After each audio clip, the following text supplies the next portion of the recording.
I'm at the end of my tether and we're gathered together and I'm feeling so clever. So let's talk about the weather.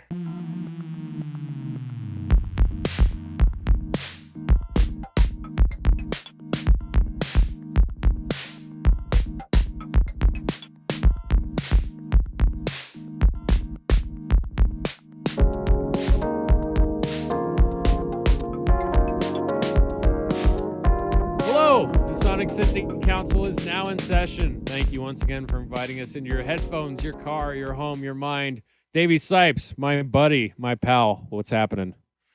Jesse Davidson, compatriot at arms, hero of the realm. I bid you good morrow and I say huzzah to citizens everywhere. The Damn gavel. it. The gavel! Our timing is so great. Our timing is so great. You just tell two bass players just seamless in a room. That's what we are. Two bass players playing with each other. No drummer. Oh, just on it. Like, who needs drums? Who needs drums? Who needs drums? I got ghost notes over here. Yes, exactly. I'm excited for this episode today, and I know you are too, because this is a family reunion. Yes, and this is a mutual friend and mentor of ours, Mr. Nate Dillon. Yeah, and I'm giving that's his name in air horn. Yes, that is his name in air horn. So there you go. For those listening, this is the bullet points of today's episode, because I could be long and rambly like I usually am, but I want to give our guest the most amount of time today. He is a professor at Antelope Valley College, where I went to school. Sure. Taught me early on about business and life and tech stuff, all those kinds of things. Might be true. He's worked with a bunch of different promotional companies, Slacker Shows, which was an Antelope Valley based group, Numbskull Shows, which does punk stuff all over the state. And he was also in a band with Mr. Davey Sipes called Dead Rats, which was a part of the LA high desert punk scene. So I look at this episode like this is putting a face to the faceless person who keeps a music scene going, who doesn't get the praise for, throwing the shows, doing the stuff that, keeps the, bands playing and things like that. I think that's fair. I always look at it as like every city, every town that has a real, like, a honest to God music scene, or that's developed one in America over the 20th century, had a person like Nate at the center of it, holding it down. Yes. And he is ours, and he is our very important resource. Yes. Mentored like unobtainium. Yeah, yes. Mentoring many people and future generations through his classes, and also at his home studio, because he had a independent label called No Exit Records, which recorded a lot of our local bands and never charged anybody for that time, or charged them like little to nothing just to cover some costs of things at times. But just somebody that, has kept things going and has been kind of a beacon of music in our community for a long time. So whether you live in this high desert or not, listener, I hope that you can relate to his story and find somebody like that in your town. Or maybe you can become that person in your town. Who knows? But either way, let's get to it. Ha!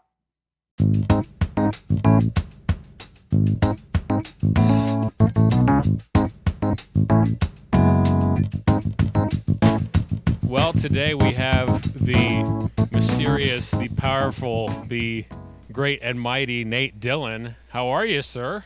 I'm good. How are you doing there? I'm good. This is a fun podcast for me, not just because we have history, but this is a little bit of a reunion of sorts, because Davey was a part of your life more so back in your youthful punk rock days of gigging around SoCal and the Antelope Valley in LA. Yes. And I came into your life later on as a student after you'd started teaching, and you had sort of mentored me and took me under your wing and taught me much about life. Where do babies come from? Why are we here? All the great mysteries of the universe. So not that hole, that hole. I've got. I'm glad to be here. Thank you for having me. Yeah, definitely. I feel really comfortable with this because I know both of you really well. I mean, Dave is the left-handed genius. And this guy. You, Jesse, you cut your teeth doing a lot of sound at the Moose Lodge while I was administrator there. Yep. And helped me organized a lot of events there and cleaned up all the broken and bloody noses from all the mosh pits and stuff that went on. Yep, hose down vomit on the front entrance of the building. 'Cause you Yeah. didn't want the patrons walking through it. Well, who doesn't want, when they go out in public, who doesn't want to just drink so much that they walk outside of the establishment and vomit all over the ground? I mean, it's good, especially if you're on a date. That's a good icebreaker. Well, I'm telling you, like, anytime I was under 30 years of age, that was every given Saturday night. And there's a lot of Right. girls who are like, I don't want to date you. Yeah. You are a problem. And I get it now, but then I was like, damn, you don't know how to have fun, girl. I like Yeah. the projectile vomit. Come on, there. Come on. It's like, we just outside the club. That's so fucking true. I just wished I wish that that's used in more advertising when you go to bars and on those mirrors and neon signs that, you know, just some sort of like, you know, vomit, you know, you're going to vomit in your future, or like, you know, that's the targeted goal. So exciting will make you retch. Yeah. That's hot. Yeah, it needs to be in there. But yeah, well, you know, aside from, you know, how to properly clean up vomit, there was a lot of other life lessons I learned. And really, I would say there's 5 people in my life that, you know, sort of changed and altered the course of my life as far as just in business advice, music advice, career advice. And I think the most important thing, which is why I love podcasts so much and getting information from people, but you can get it the most direct when you're with a mentor like yourself. It changes your mindset on how you approach these things. So you really sort of, for a lot of people, you know, in this area of Southern California that we live in, the Antelope Valley, you've mentored a ton of students and really like had that mindset, you know, sort of to teach them about like professionalism, showing up on time, just, you know, sort of elevating your craft and your game to the next level. And I really just want to spend as much time picking your brain about that mindset and, you know, how you've developed that. And I mean, and a lot of that I'm sure comes from when you and Davey were gigging, you know, back in the day, which is, you know, a part of your life that I don't necessarily know as much about compared to like the promoter side. So You never will. Never. Those are secrets. Those are dark. That will dark remain. secrets. No, I mean, I'm pretty much an open book. So yeah, feel free to ask me about anything. I mean, I loved. And he remembers shit like working- nobody else too. I loved That's true. working in Dead Rats. That's the band that me and Dave were in. I still love everybody who was a part of that band. It had a kind of rotating membership over the years that it was active. So I think throughout all of it, I was the only kind of permanent member. But Dave, for example, was a very important member. There were some members who were flighty. They came in for a short amount of time and they were gone, you know. And then there were members who were there for a long time. Essentially, like when it comes to Dave, when the band started, it was just a trio, and I played bass and sang and wrote most of the songs. Although Nick Alexander, the guitar player, amazing guitar player, nicest guy in the world, great guitar amazing player. person. It was me and Nick kind of decided to start a band. We got a drummer. The first drummer that we had before we'd even decided on a name was Delbert Highlands at AVC, the instructor. He taught me theater. He was our first drummer, and he actually kind of Dear John'd us before our first show, like 2 weeks before our first show. He said, "Sorry guys." We were rehearsing at his place, and we showed up at his place. There was a note on the door that said basically, "Sorry, I can't do this anymore. My AA sponsor says I'm in danger of drinking. I'm just so stressed out about it." Because he really was taking it seriously. Like, he really wanted to, like, and it was just a bit too much for him. So he left us a note and the key, and he asked us to take all our equipment and leave, basically.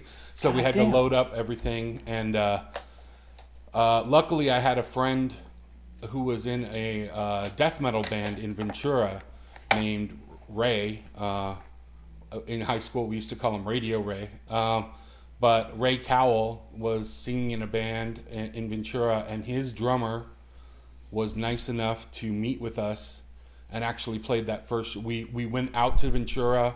We rehearsed with them, I think once or twice.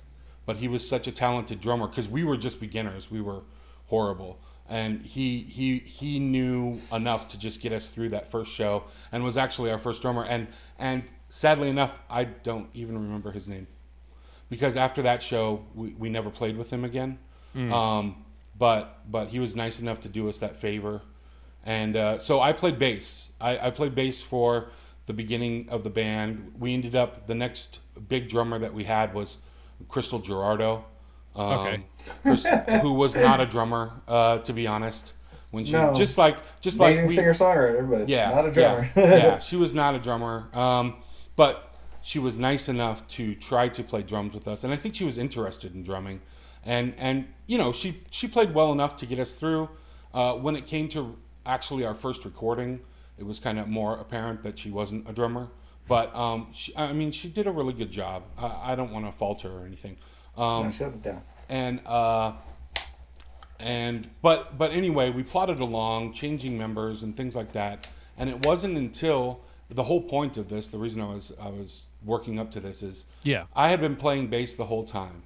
And when I met Dave through Chris Constable, that rat bastard, Dave was the first guy that I was like, wow, this guy plays bass better than I do.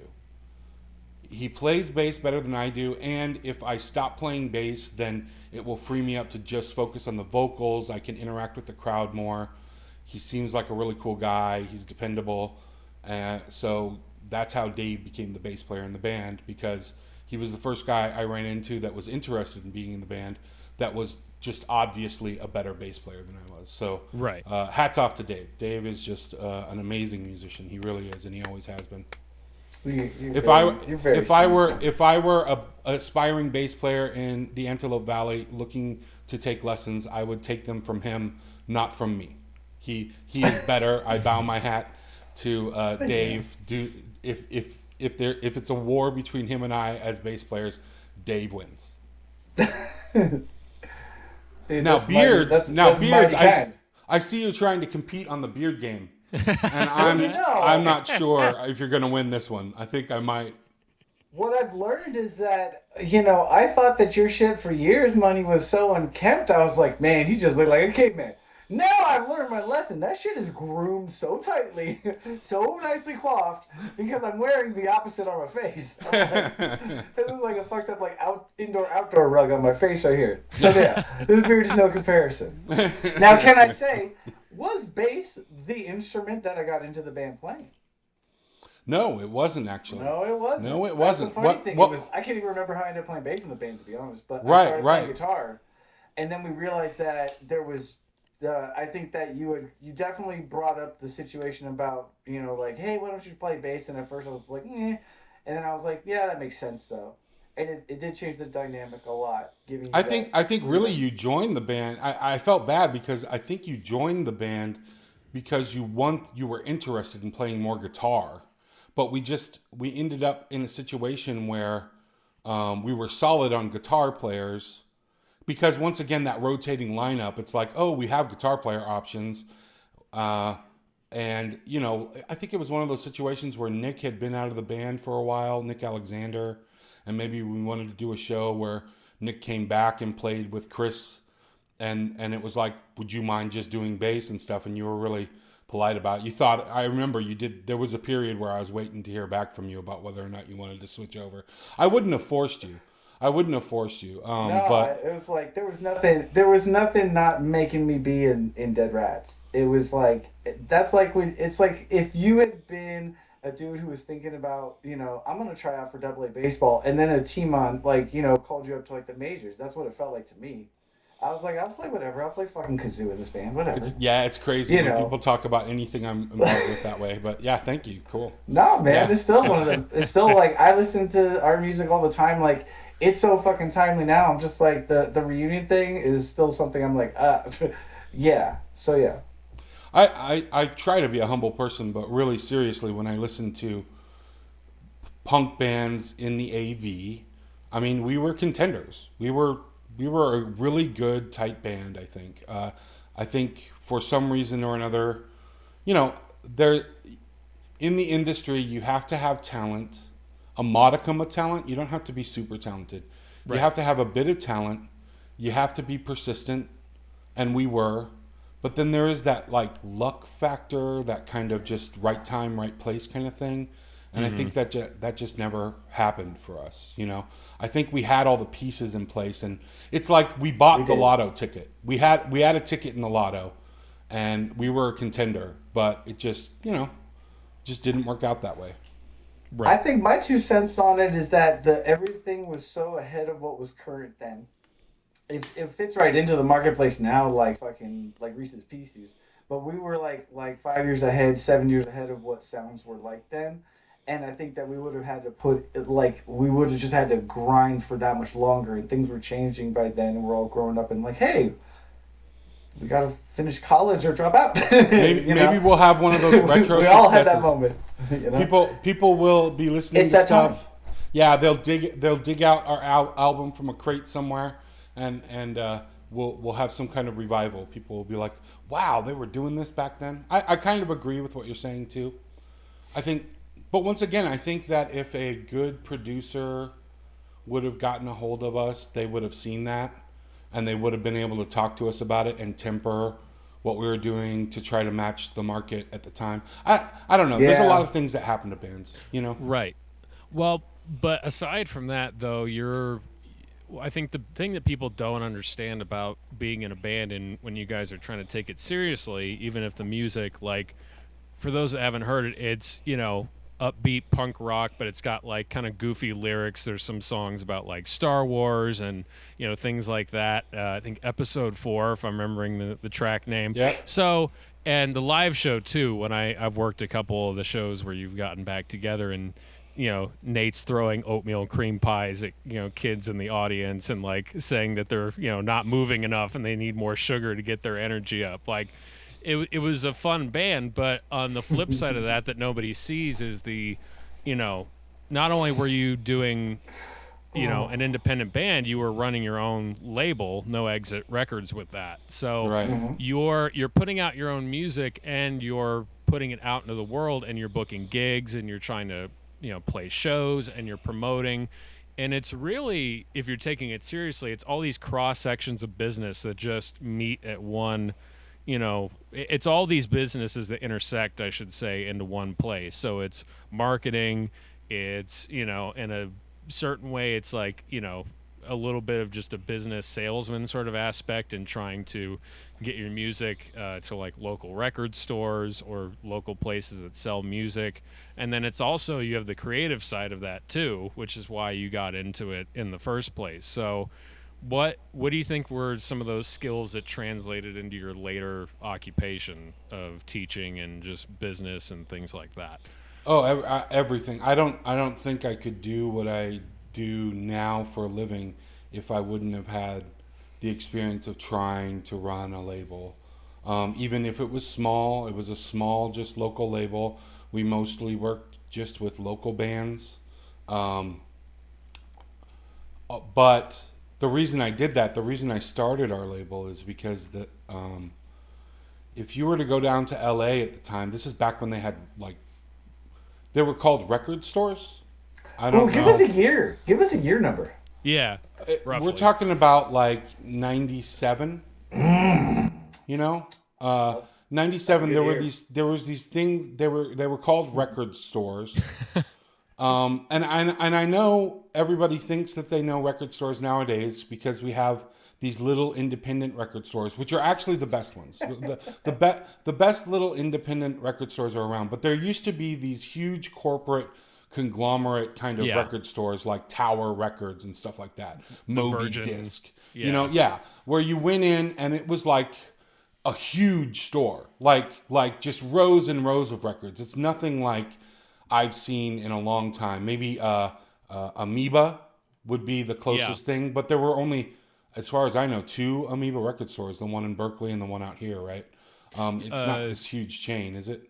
I Yeah, don't there know. were I there might were be wrong. three. There was Oh, okay. San Francisco, Berkeley, and L.A. Right. and then Berkeley closed, and then or San Francisco closed, one or the other. I don't remember which. And then now it's L.A. and But there up used to be north. Tower Records like everywhere. Like Yeah. Yeah, Tower Records were big. But if you went down and you talked to those people down in Los Angeles, because we didn't have one up here, obviously, right, they didn't. If you told them you were from the Antelope Valley, they just didn't take you seriously. right. You were some backwater hick or something in their minds. You were, Yeah. and this is club promoters too. Down in Los Angeles, you go to clubs and you tell them, "Hey, I've got a band. I'd like to play down here." They're like, "Where are you from?" Antelope Valley. They just stop talking to you. It's You know still what I kind of mean? like it's still kind of like that. No, Yeah. it is. It is. Yeah. And they wonder why we raise up and get all belligerent and be like, fuck you to their face. And they'd be like, oh, those people from Palmdale are crazy. It's like, no, you were assholes to start with. Right. Yeah. So they weren't taking us seriously, and so my friend, one of my best friends in life, David Harris, he and I David! decided, yeah, he and I decided, why don't we form a label so that when we come to these people, we're not just representing ourselves as a band, we're Right. representing several bands, and we'll show up in suits, and we'll take a business approach to this. So that's what Hell we yeah. did. We started a label. We started recording local bands and stuff for free. I think out of the whole time that I recorded bands out here, there were only 2 or 3 bands that I charged, and usually I charged them because at the time we were using a space that required us to pay for it, or we needed a new piece of equipment to fix something. So I would be like, okay, $300, we'll record your band or something. But usually it was free. And when I say usually, I mean out of like 100 bands, I probably charged like 2 or 3 bands. Yeah. We would, and then once we had a collection of recordings, like 3 or 4 albums, we went down to places like Tower Records in business suits with copies of the album, and we said, hey, we're No Exit Records. We're representing a bunch of local bands from the Antelope Valley. We've got 4 releases here, and we'd like to put them in your shop. And those shops went from doing consignment deals with us, like where you give them copies of your album for free, and then you have to check back with them and see if they've sold. And if they sold, they give you money. We went from that system overnight. The very first time we went down there, we went from that system to them just paying us per unit. Oh, awesome. Oh, okay, we'll give you $3 per album. And we were like, okay, cool. And then they put them in the shops down there. And same thing with up here. The best place to get our records in up here was, at the time, was Barnes and Noble. Yeah. Barnes and Noble bought several copies of the album. In fact, I was in there not recently, but I would say, but way after we'd done the deal. Maybe 3 or 4 years ago, I was in Barnes and Noble for some reason, and I went there, and they still had the little plastic tags for some of our bands on No Exit. I don't think there were any albums there, but they still had like the placeholders for the albums that we used to sell there, which was kind of cool. Yeah. No, I as a student, and this was like early 2010s, so like 2012, 13 in there. I remember seeing it in Barnes and Noble in the section. I flipped out because I was like, "Hey, that's Knight's band. What's this doing here?" And then every time I would go in there, which wasn't often because I was usually going to like the local record shops or whatever, and not Barnes and Noble to buy music, but when I would go in there and just look at what they had, I would always check to see if it was there, and I'm like, it's still there, Yeah. And it was just recently when they changed their whole section back there that they don't have it anymore. They But, finally like, ditched us. yeah. But for the longest time, it was still there. And yeah, it is interesting that like you guys being a punk band, it's like in a weird way, the most punk rock thing you could do was to like put on suits and go down there and present yourselves as a professional outfit. And in a way, you're kind of infiltrating the system more than if you were just showing up with a nose ring and green hair and going like, hey, this is who I am. In a weird way, you're like, it's almost a more insidious way to get inside of the system that way. Yeah, I think at the time it was bucking the system for sure. It was a kind of rebellious thing to do. In this odd way, it was a rebellious thing to do because they just weren't taking us serious. And it is so trivial and trite the way that society treats people based on the way that they're dressed, Yeah, the judgments agreed. that people make. And when you realize that, when you realize that, you can completely use it to manipulate things. And you know, I mean, that's why punk rockers often do the things that they do, wear outrageous things. They intentionally know what they're doing. They're rebelling by what they're wearing, you know? Right. And they know the impact it's going to have on people, and the kind of shock value. But you can use that as a weapon in both directions, you know? Right. You can, when you put on that suit, they don't know. They have no idea who you are. You Yeah. walk in that door and you're in a suit. They have certain judgments that they're going to make, and they're gonna treat you more like a business person if you say you're a business person and you show up in a suit. And sadly, you know, even in the music industry, when you show up with green or purple hair and a mohawk and stuff like that, and you, even if you said all the same things, they're not going to treat you the same way. They're going to judge you. You know, Yep. Right. And it's like, but this is the industry. I have a mohawk because I am a punk artist, and you are buying a punk album from me. So what, Right. you know, in a way, you'd think if they were smart, it would validate what you were what you were doing as art, that you dress that way, because it does make life more difficult for you. Right. To be honest, you know, because I had a mohawk when I was in high school. I did all that kind of stuff, and I know it gets you pulled over by cops more. It gets you harassed by people more. You get kicked out of places just for the way you look. I remember when I first started dating my wife, there was a complaint at her apartment complex because of a shirt I was wearing from a band that I was friends with, called The Fixtures.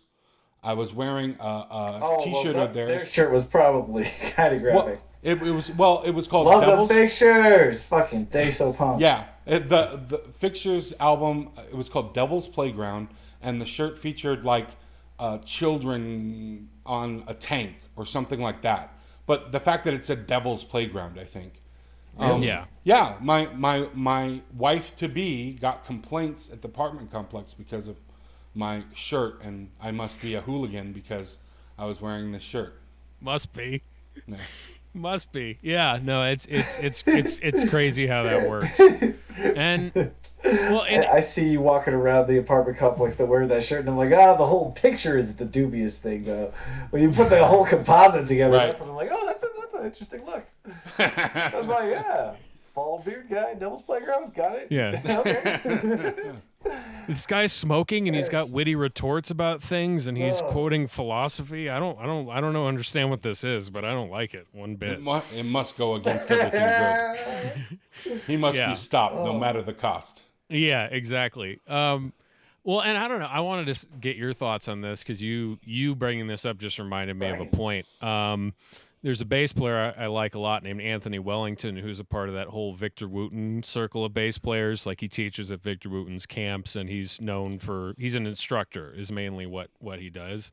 And he had talked about there's a video I think of him doing. This is from the Aguilar factory in New York doing a clinic, and he's talking about when he shows up for a session, he brings a briefcase and his own stool and his own music stand, like he's totally prepared. Writes everything out, like charts out his own, the song on his own, and then shows up with all of that. And he said he's already combating all the stereotypes going against a session musician, because he said for him, his perspective, he's still working, around the perception from the 60s of we're all promiscuous, drug addicts, we, live off of other people, we're lazy, we don't show up on time, things like that. And you bring up the point about, presenting yourself a certain way so you get taken seriously kind of goes along with that. And I don't think you need the suit necessarily to make that point, but and this goes back to that mindset thing, what do you think are like the biggest faux pas that musicians make, or the stereotypes we bring upon ourselves that like we totally have the power to change, and then it's just stuff that we can avoid? Yeah, well, in my class the first day, I say basically there's two things you need to do in class if you want to be successful in class, right? Do you remember what they were? Do you remember? You took me. I would write them on the board. Two different words. I would say there would be two things that I said, as long as you're good with these two things, you will do well in this class. Let's see if I disappoint my I already sensei and he forgot what whacks that me on the Let's head see. with a bamboo stick. Yeah, yeah. I'm gonna say show up on time was one of them, because that's a thing you're always stickler for. Mm-hmm.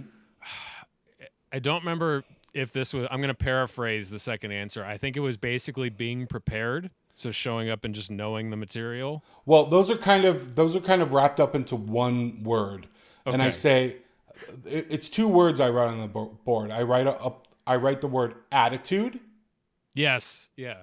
Okay. having a good attitude, coming and being and working well with others, right? Yeah. Okay.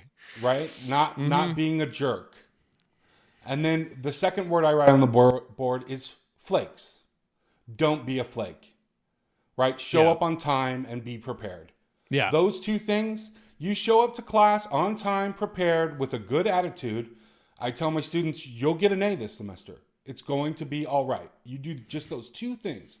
And I got to say, those are the two things. The reason that I write those two words on the board is in my experience working with musicians and kind of always being forced in the position, even though I never wanted to be. Just with the no exit thing. I didn't want to start a record company. I wanted to be a musician. But Right. there were problems that I saw, and I was like, somebody needs to do this. Like, nobody's doing this. Nobody's organizing things. So that's why I started the record label. Same thing. I don't want to be in charge, but being the ringleader for so many years of every project I've basically been in, showing up on time and being prepared, oh my gosh. Like, as much as I love Kumar Sheik, our drummer in Dead Rats the last years, one of the best drummers I've ever played with in my life. One of the smartest, intelligent guy I like to sit down and have a beer with. You know what I mean? Like, just a Yes. great guy, great human being. That man cannot show up on time to save his life. We would lie to him and tell him that shows started a half hour earlier than they did to make sure that he showed up on time. Classic band trickery. Right? I mean, as good as he was with everything, we would rent rehearsal rooms. We would be down there and we would wait, and we're paying for the room. And he'd show up an hour late. And it's like, dude, you're paying for that hour. Yeah. We were going to split it, but we're not going to split it now. Anything to where you could be like, oh, that's why. Like, I was totally loaded all the time, and we'd be sitting there, and I'd be like, what? Why does it take you so fucking long to get anywhere? I'm high as fuck, and I've been here. I have been here. Right. Yeah. But that was back when I was actually too scared to say shit like that, so I was just looking at him like, I'm glad you're here finally. Yeah. No. We let Nate say all that, because Nate would do the dressing down. Yeah. No, well, and that's the problem. And that's the unfun thing about being the person who's coordinating everything, is sometimes you have to rail people. And until you're in charge of something, that's the other thing that I love about beginning rock band classes, because everybody gets to be the band leader for the songs that they bring in.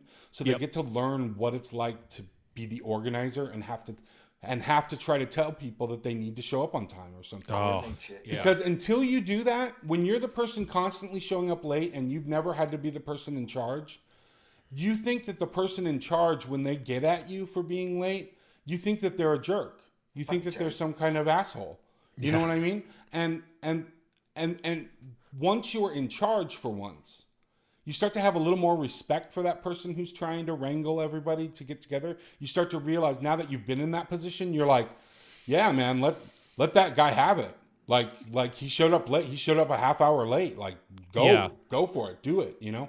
Yeah. Or you, on the flip side of that, it's like, well, not the flip side, but you also understand when people are giving that person attitude where you might not have understood that before until you're the person having to make those decisions. Or, and another important thing in that rock band era, that there were times, I don't think on my songs, because I only took it one semester, but the semester I did, I had already been in several bands before, going to college, and been through that.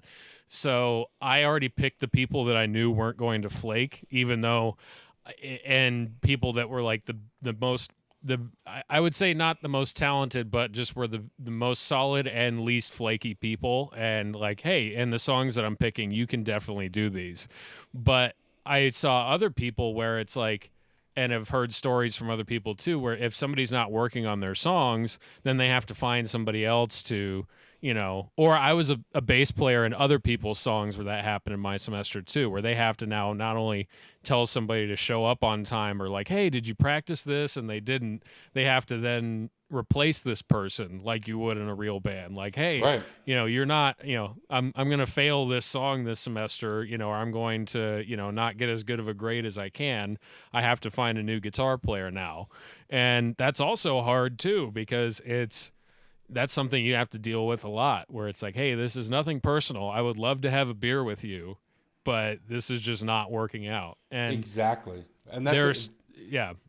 And that lesson is exactly why the class is designed that way. That's why I decided to do that class that way, because that's real life lessons. Yes. That's For sure, dude. yeah. And I can't count. I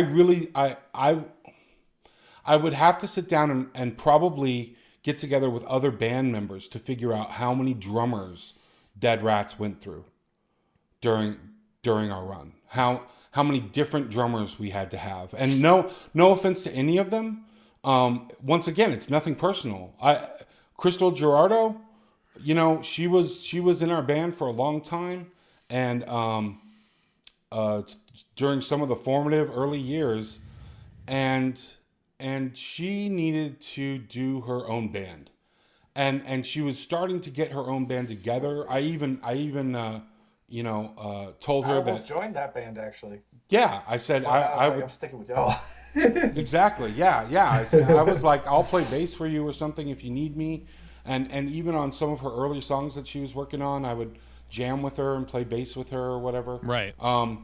But it came to a point where Crystal, in the middle of a show, I would say, or on the set list even, there would be a song name, and she would turn her head to me and be like, which song is this? Like, she didn't even know the names of the songs. You know what I mean? Yeah. And it's because her focuses were at other places at that time in her life. And Yeah. I was never upset with her, but it did come to a point where you're just like, okay, why don't we find a drummer who's more dedicated to this? Right. Who wants to like go full bore, be our drummer, not like 1 foot in, 1 foot out in another project. So stuff like that happens. And Yeah. and I think the other thing is it comes with that attitude thing. Is there are some bands where stuff like that happens and people get mad and upset and say and do things that they're going to regret years later.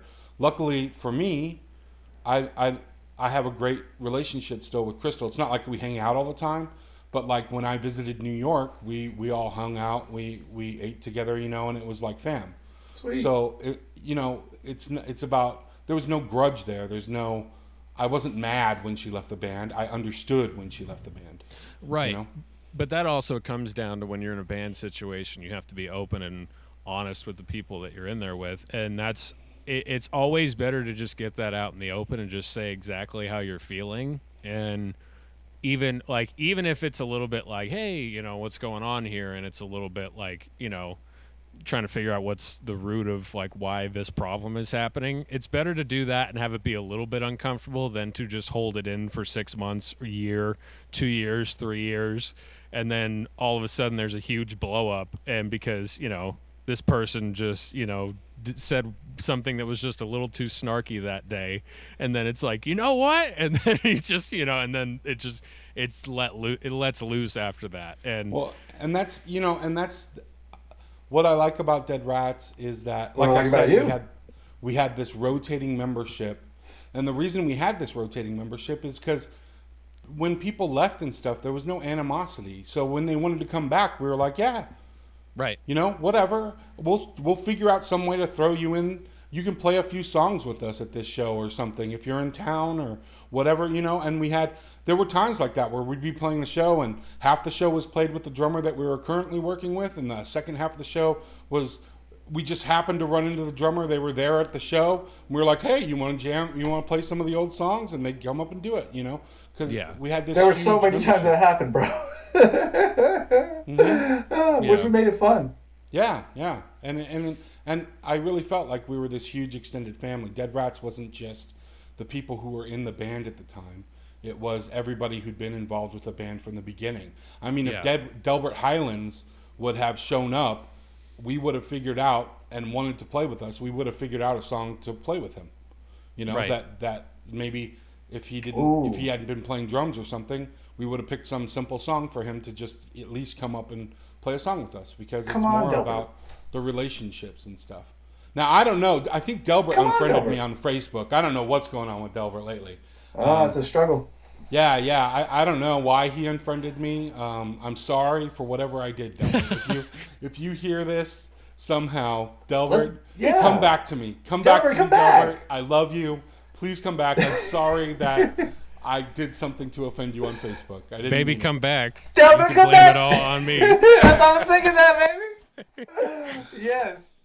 Okay. I want to barge in just to say, like... Oh, barge, please. I just want to barge in to say that, like, because it goes in line with the things that we're talking about just, like, the effort it takes to organize something like a band, like the record label No Exit. Yeah. I didn't take a class from Nate, but he was definitely one of my music mentors. Like, I don't know if I have anybody else I put on the same echelon, because he really was somebody doing what I wanted to do first, and he let me in and he showed me the way. And his consistency, your consistency, really kept me involved and alive in, like, the 5 or 6 years 5 years for sure that we were doing the band together. I was out of control in my real life, in personal life. And Dead Rats was like an anchor that kept me literally breathing, literally focusing enough on something to get to eventually the stage where now I'm, somebody's dad and happy with who I am. And I owe you a lot, buddy. And that effort needed to be acknowledged a lot more when we were together more. So that's why I want to just lay that right out. Well, thank you, man. I appreciate you saying that. And you were great in the band. You were so solid. I mean, I know that you're saying the rest of your life was chaos, but you were always dependable. You were the person who showed up on time. You were the person who learned everything. You were the person who, was steady, and your attitude was always amazing. So you were like a strong support in the band, and I can't say enough about how much I appreciated it at the time. And if I didn't say enough at the time, I'm sorry, but I think I tried to, and I can always do better though. And if I didn't, it was because it was heavy, man. It was a lot of work we were doing. We were doing a lot of stuff, And there were times that I did blow up. There were times that I blew up. There were times that I was just fucking. I was like, this is just too much. Like, I cannot believe what's going on. And I would just rant at the band. It would just happen. But that's normal. Normal. That's every band. He'd be yelling about stuff while he's doing something for the band. Watching him burn CDs while he's like, fuck my life. And I'm like, I totally get it. I'd help, but I'm useless. Well, so I watch and I listen. Right. Well, and it's the same for me, because I had the experience of working. I don't want to say under, because that sounds like you were like an authoritarian boss, but like when we were doing shows at the Moose Lodge, you were the guy in charge, for the longest time. And, it was interesting because I would see how hard you were working you were doing stuff, buying sound equipment, and putting your own money into that because it was your equipment. So, cables are getting broken, speakers are getting broken, just equipment is blowing up constantly. So he's keeping this going. He's like trying to arrange a way that we can build a stage for that place, and then and you've built stages for a few of the different AV venues, the DIY spots that we've had over the years. And then on top of that, one day I remember that there was one of the fans in like one of the bathrooms had broken, and I had a question and came up to you about something, and you were like just ranting about how you had to clean, and like clean this poop fan, and you're like, that's not my job. It's like, I didn't get into this to clean poop fans. And it's like, oh wow, like it's this moment that I just have in my mind of like, I will every once in a while, like that will pop into my head relating to just doing some work or something that you don't want to do, and I'm just like, poop fans. I mean, guys, I got into music to play with poop. I don't know what you're doing. Yeah. No, and it really is. I think that for whatever reason, more than other people, I just do what needs to get done, even if it's something that I didn't sign up for. Yeah, you just see that it has to happen. There needs to be a poop fan in here, and it needs to be working because there are some stinky people who come in here. Yeah. And if we don't have a poop fan, then it's going to make it an unpleasant experience for everybody who comes to the show. Yeah. So you gotta work it out. You gotta fix it. Somebody has to do it, and you get in there and you do it. And I can't say, but once again, going back to the Moose Lodge, I mean, you made yourself essential. I think that I had been doing sound at all of the shows prior to you coming there, which was maybe like, it was before I was even administrator, so maybe I'd been doing shows there for like a half a year or a year. Yeah. And I'd been doing sound, and you showed up interested in doing the sound and like saved my life because not absolutely nothing. Because I would be forced to be behind the board, and there's so many other things going on. People want refunds because their beer isn't what they expected or something, or they're mad at something, and somebody has to handle all those things. And when you're working behind the console at the same time, it was impossible.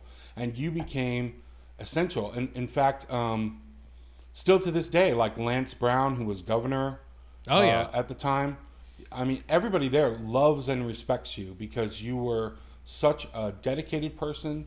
You are such a reasonable person. You come up with solutions instead of just complain.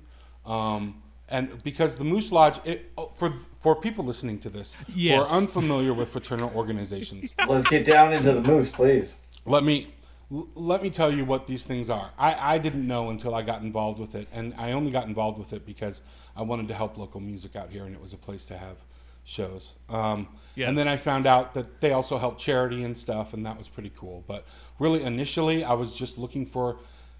I had students coming up to me saying, there's no place to play out here. There's no place to play. And there wasn't. Well, there was one place, but the person who owned it was being very rude to local musicians and not treating my students right. And my students came up to me and told me that, all the different ways that they were being mistreated and rude things that had happened to them and stuff like that. And I was like, okay, let's find a healthy, positive place for all these people to go. I feel like I know this place that we haven't named. But these places, these fraternal organizations are full of a bunch of older people because younger generations really haven't gotten involved with them that much. So you have a lot of people in their 70s, really, who frequent these places. They don't have jobs anymore because they're retired. So their day is free to come in and complain about every single thing, not only in their personal lives, but that they see around the lodge. So they basically sit around. It's a bunch of, a lot of them are alcoholics. They're there every day drinking. I'm just being honest. Just being honest. No, I know. That's why it is honest. That's why I was. Yeah, it's and why he's chuckling. You said it flat out. That's why I'm laughing. I'm not laughing at a disease. I'm laughing at just your honesty. Anyway, right. Sorry. I mean, I'm sorry. When you come in and you're having like 6 or 7 drinks every day, you're an alcoholic. Whether you know it or not, that's not healthy. You shouldn't be doing that. Right. And then they get in their cars and they're 70 years old. They're on other medications as well, usually, and then they drink to where they can barely get out the door, and we've had to call taxis for several of them on several different occasions. But then I'm sure there's ones we don't catch, and there's ones that can hide how drunk they are better than others, and then they drive home. and it's a danger for the community. It really is. It's a thing I had to deal with as the administrator. Is people in the community know that it's bad press. It's why people don't like these organizations anymore. Right. So anyway, yeah, they just come in and they complain about everything. Complain. So to have someone there like Jesse who, he had complaints, but oftentimes when he had complaints, he came with a solution. And that's a good one. If you want to succeed in any industry, is that whenever you come to the administration or the people in charge with a problem, already have a solution in mind. Say, listen, we've got this problem with parking out front. People are doing this, and the other. I have this idea on how to fix it. Don't just come with the complaint. Just don't come with the complaint of, what are all these cars doing out front? They're all just blah, blah, blah. And then walk away. And you're that type of person. And that's why people respected you there. That's why people, like I said, I was on the phone with Lance Brown just last week. Oh, and he was like, how, can I do my Lance impression? Yeah, you do yours and I'll do mine. How's Jesse doing? Is he... That's pretty good. Is he still doing well? That's just a great kid. He's a great kid, that Jesse. That's a good I'll do mine real quick. Okay. Well, are you getting along all right? You still playing and doing your music thing? And then he told me one time, he told me what my spirit animal was, and it was a moose. And I was like, really? And he goes, yeah, well, there's something tall and regal about you, and people open up to you, and they don't usually open up to other people. And I'm like, yeah, that happens. And, your people seek you out for wisdom. And I was like, oh, well, thanks, Lance. I appreciate that. Yeah. I agree, man. I think there's a little spirit moose in you. I think there is. Yeah, he said he was he said he was part Native American, and he said, people, I could tell you what your spirit animal is. And I said, okay.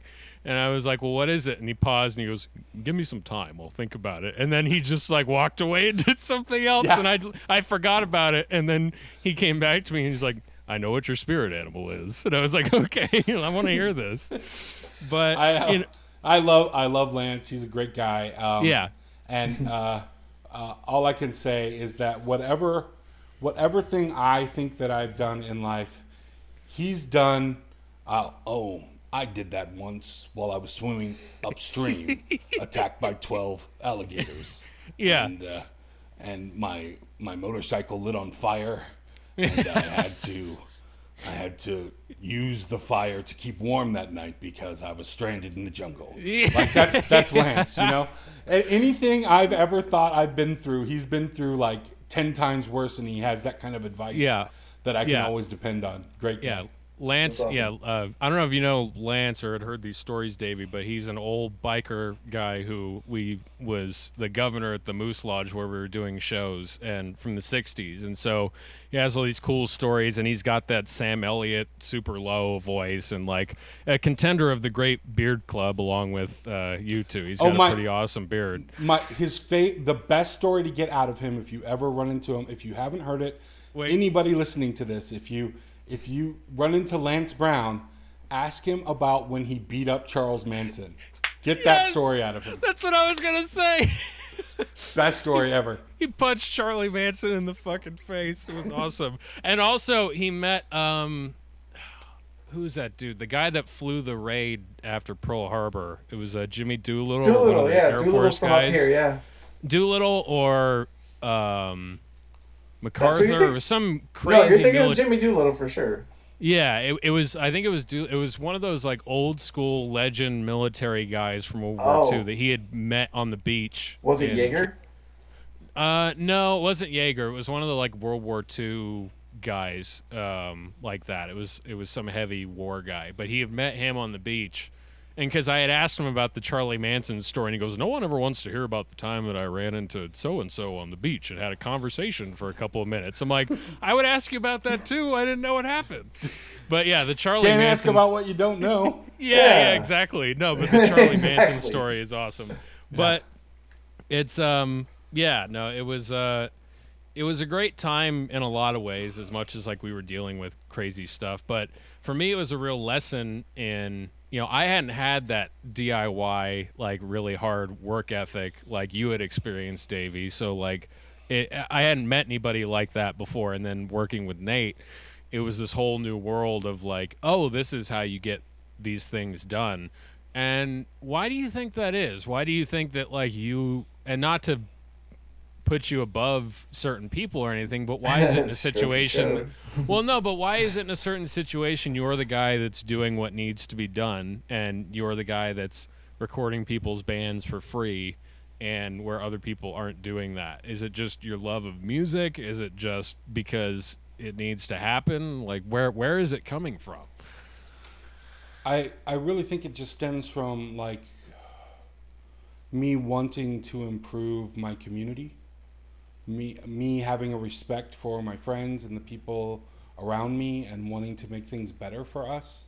Right. That's, I mean, really seriously from my heart, that's where it comes from, and that's how I get involved with all this crazy stuff all the time. Is that I see my friends or whatever struggling, my students in the case of the Moose Lodge. It stemmed from my students coming to me in rock band class saying, "Man, I had this horrible experience at this other place," and them just so adamantly feeling like there was no place to play. And I was like, "What are you talking about? Like when I was your age, I was taking generators out in the middle of the desert.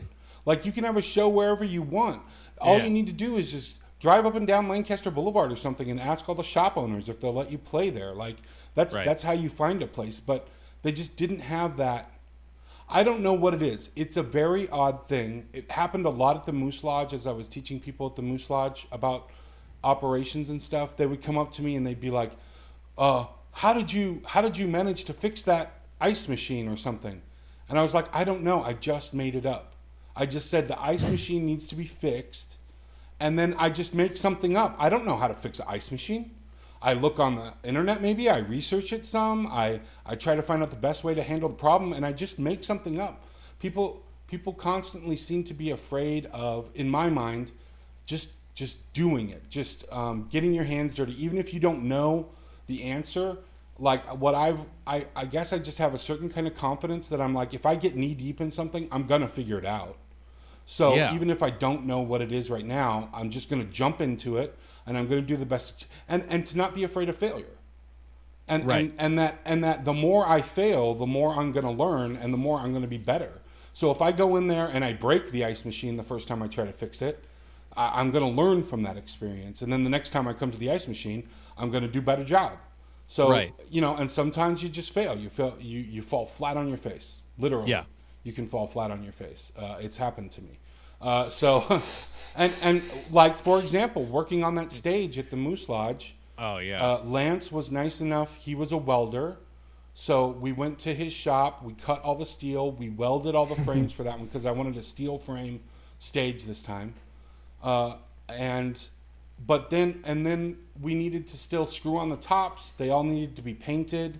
All that kind of stuff. We took all the stuff back to the lodge, and over the next couple of weeks, I did all that myself. In the evenings, I would take a stage unit out. There were 4x8 stage units, and I would screw on the top, and I would paint it all and everything like that.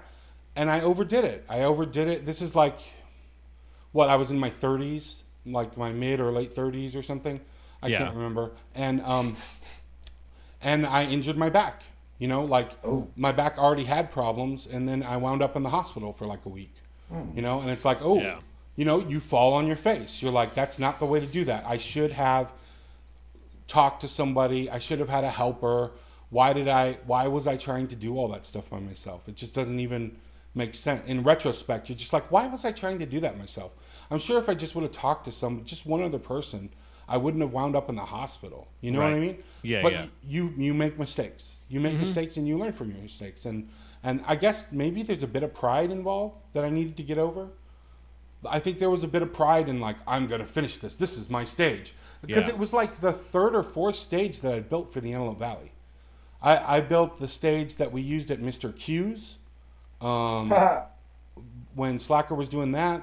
I built the stage that was used at Club LaRue when Club LaRue had a stage. I remember that stage. yeah, and when they went down, they just took that stage and they put it outside and just let it all Let it go to shit. get rained on. And Yeah, fucking more.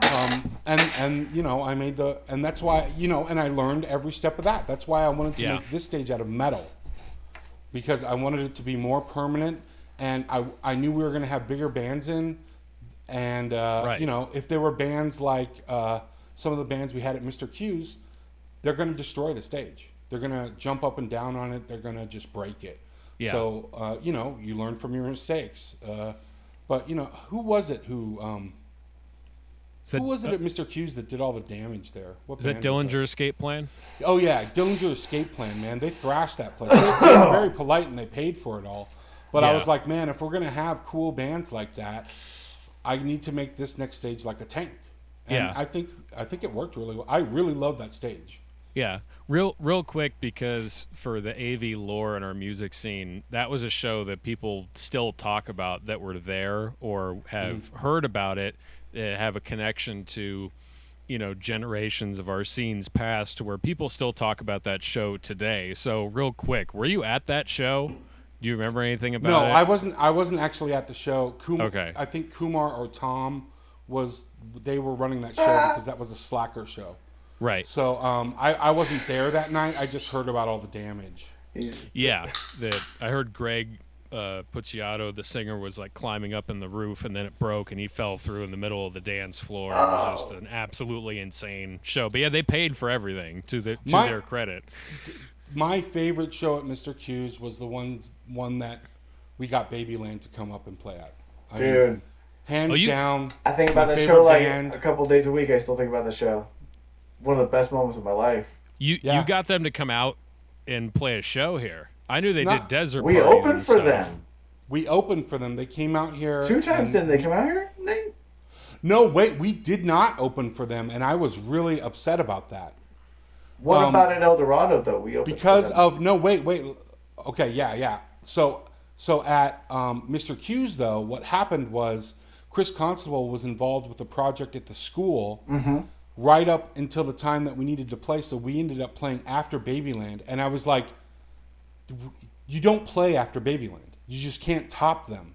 So it's like, it just didn't make sense. And I was really upset. I remember just being like, we're just going to look like nobody after Babyland. That's how I felt. I was just like, it's only 2 guys, and they put out the energy of like 12. It's insane. And yes. Then we're going to get, the 5 of us are going to get on stage and not be able to compete. It's just not going to be. So I remember being very anxious at that show and worried because Well, here's the problem. Cool. All I said was, we can top that. But you can't get Kumar to be like, yeah, I'm going to fucking just destroy this stage. That's not how my dude plays. He's like, I just fucking throw down. I'm a calm dude and I throw down. Skip bop bop bip boom. Yes. He plays hard as fuck, but he won't be like throwing shit and getting live like. And I mean, Chris will, but he's very different in his demeanor too. So it's like we did not match that energy. I remember that and being like, well, but I enjoyed it. To be honest, in my honest opinion, I don't think anybody could match the energy of just those 2 guys. Those dudes are insane. Yeah. For those that don't know, if you have not heard of Babyland, bitches. Go to the YouTube, type in Babyland Band. I think you can probably find it if you search that, and just look up some of the live performances. It's some of the, I think. Come on. I never got to see them, unfortunately, but it's just some of the most daring experimental stuff I've seen as far as like a band, like a DIY band putting on like a live performance. This young man made me go see them at the Smell, which I didn't appreciate at all. I had like an anxiety attack. I was very hard to manage, as I recall, at least for my girlfriend. Well, we played with them at the Smell too. We opened for them at the Smell. The germs of Skid Row. I was not a happy camper, but it was fucking worth it because I can say I was there. There's a reason why they call it, like they should call it the Sticky, but this kind of gives you the idea. Oh man, the textures in there. Woo. God damn. But yeah, it's hard to match Babyland. So if you're LA person, if you grew up in LA and you don't know that band, like do yourself a big favor for 2021 and get into their catalog. I'm sure they're streaming. And then check out our amazing cover of Omaha on our fucking record, Our Evolution. Yeah, and I know that Dan has gone on. He has a project called Continues that's Oh, still yes. just cranking out music and doing stuff. But Babyland back in the day, like they would pull out a grinder at the live shows and shoot sparks out over the audience using the grinder kind of as like percussion in the song, like Yes. you know, just They also amazing. forced us to hop Glade. Which was rad. Well, and That's not a joke. That really happened. They funny sprayed part- can after can while we were dancing. That's what yeah, they did. yeah. Oh, that's great. I think they would light their fire was a big part of their show too, not just the sparks, but like some of the Little desert, plumes. desert party stuff I'd seen. They had like Right. pyro They used to and- play. So there's a group, a lot of the people who used to be a part of Flipside magazine, the Flipside crew, like Cake Nunez and Gus Hudson and that crew, they used to organize these shows in Jawbone Canyon.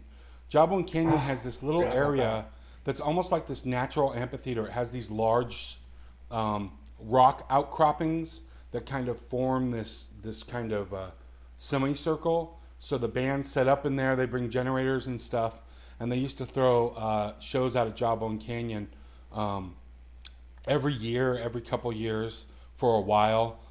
They stopped for a while, and then they did a couple, and they stopped again. But they're just really, really fun shows. And yeah, there's video of Babyland playing one of those shows, and they had like road flares out. They had like because in that outdoor environment, they just got to do whatever they wanted. So Yeah. Oh, yeah. they went whole hog on that, and it's a really good show.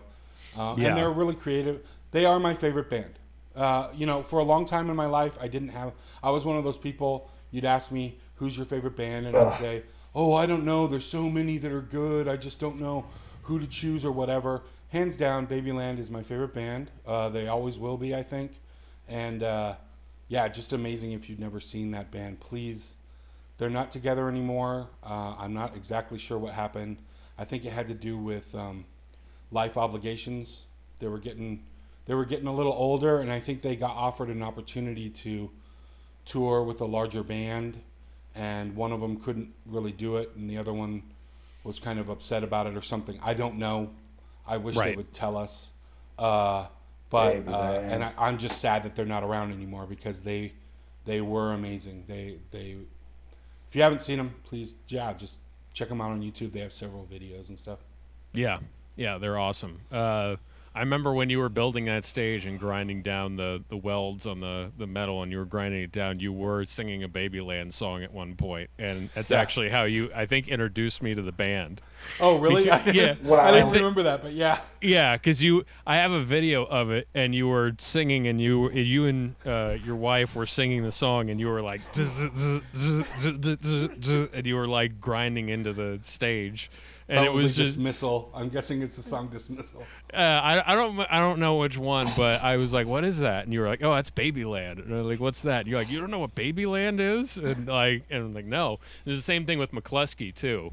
McCluskey and Future the Left, because you pulled up one day and you were listening to the song "To Hell with Good Intentions," and you were singing along to it, and I was like, what is that? And you were like, you don't know what McCluskey is? And I'm like, no, this is why you're here.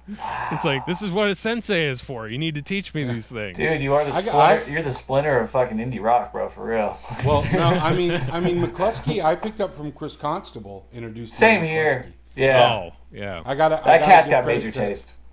Yeah, he's And really he's always good. been digging for the new shit. I love how he gets down.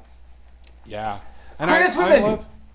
love the dynamic of Dead Rats and why I think Dead Rats worked was that The sex was great. it started off okay. So the reason I started Dead Rats is I had been in bands before, like top 40 kind of bands where you're just working with other good musicians, but it's not like it's like almost like a job. Yeah, there's I no mean, connection. I made more money in my cover band in high school. That band made more money than any band I've ever been in since. People love block party stuff. They love, playing top 40 songs. This was back in the 90s, right? So stuff on the radio was actually pretty good, like Pearl Jam, Alice in Chains, Nirvana, stuff like that. So we were playing like, pretty cool rock. And we would play block parties, and people pay you for that kind of stuff. And also when you're underage, you get free beer. It's great. So really, really good gig. But that band broke up because none of us had the same musical interests. Like one guy was into jazz, one guy was into like that alternative stuff. I was like the punk rock metal guy, and none of us, we would try to write original songs, and we would just tear each other up. We'd be like, that's garbage. Like, cause we all had different musical tastes, and so I went without a band for a couple years, maybe a year or two. Yeah. And I said to myself, I'm going to start another band, but the next band that I start, it's going to be friends. We're going to be friends. You know what I mean? And the people are going to matter more than the product. Right. So even if nobody ever knows who my band is, and my band never makes money, and we never get to play a real show, if all we're doing is playing in the garage and having fun with one another, that was the heart of Dead Rats. That's how Dead Rats started. So the people involved with Dead Rats, like Robbie and Nick and Crystal and even Delbert. Delbert was a really, when you talk about mentors, Delbert was a big mentor of mine when I went to AVC, and I was really good friends with him. And that was the core, was friends. And I really think that that's the reason most professional bands break up, is because the interpersonal relationships of the members fall apart. Right. Absolutely. So I was like, I want this band to be good people. And then what happened was, as we got a name for ourselves and started picking up some, we ran into people like Chris Constable and Dave Sipes, who not only were great people, but they were steadfast musicians. Like, they were both in jazz at the college. You know what I mean? Like, they weren't just some, like we were when we started, just some kids who barely knew how to play their instruments starting. They were like real musicians. You know what I mean? Who happened to be like down with punk rock. And so we wound up with these two guys in the band who were very technically proficient and really knew the music side of things in ways that I didn't. You know what I mean? Like at the time, I've never been great at music theory. And at the time in the band, I'm sure that Dave or Chris could have out music theoried me. And it actually, it ran into a couple conflicts, because sometimes I would write stuff that like Chris would be like, those two things don't go together. You can't. I remember that part in like Rising. Do you know in Rising? We had a big argument about Rising, where there's a breakdown in Rising where the thing's kind of plodding along. Chris wrote the intro to Rising, and then when it gets into the main riff, it goes into the main riff, and then it has this breakdown where the bass is going like, and then I was like, okay, so here's the guitar part, and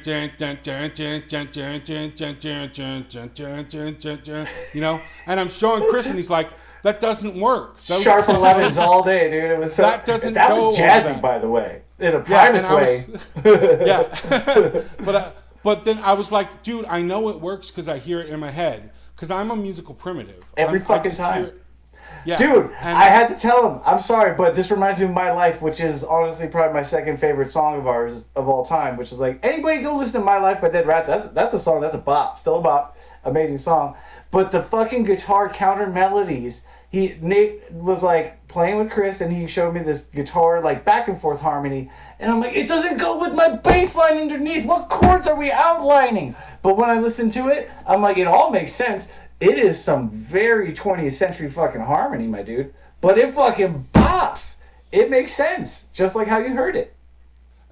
And I never played like that, so it was always something I learned by reading. So for me, Nate's like completely organic approach was throwing me for a loop for the first couple of years, and after a while I was like, oh, he's never wrong. He's never wrong about the intent of what he's writing. He's never wrong about the intent of the part. It's like, could we maybe make it better? That's not what I'm saying, but is he always, this is what it's trying to be. Right. And he's always right. It's not, he has a vision. Right, and then I would have this basic idea in my head, I was like, I hear things before I write them, usually. So I might tinker around on a guitar and it gives me ideas, and then I'm like, oh, wouldn't it be cool if the next note was this? And then I figure it out. That's how I kind of write stuff. But oftentimes, another great example, early example of this was that 4 Years song. All I got is 4 years and nothing. That whole thing, that was in my head as a jazz song. That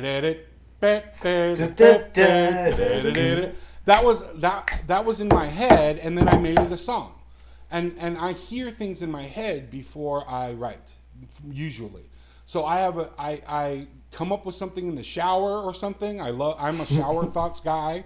Yeah, me so too. Maybe I'll just be sitting there and I come up with something, it hits me, and then I figure out how to play it to make it sound like the thing in my head, right? And then and that kind of is counterintuitive to and Dave wasn't the first person I've worked with like this who learned by reading.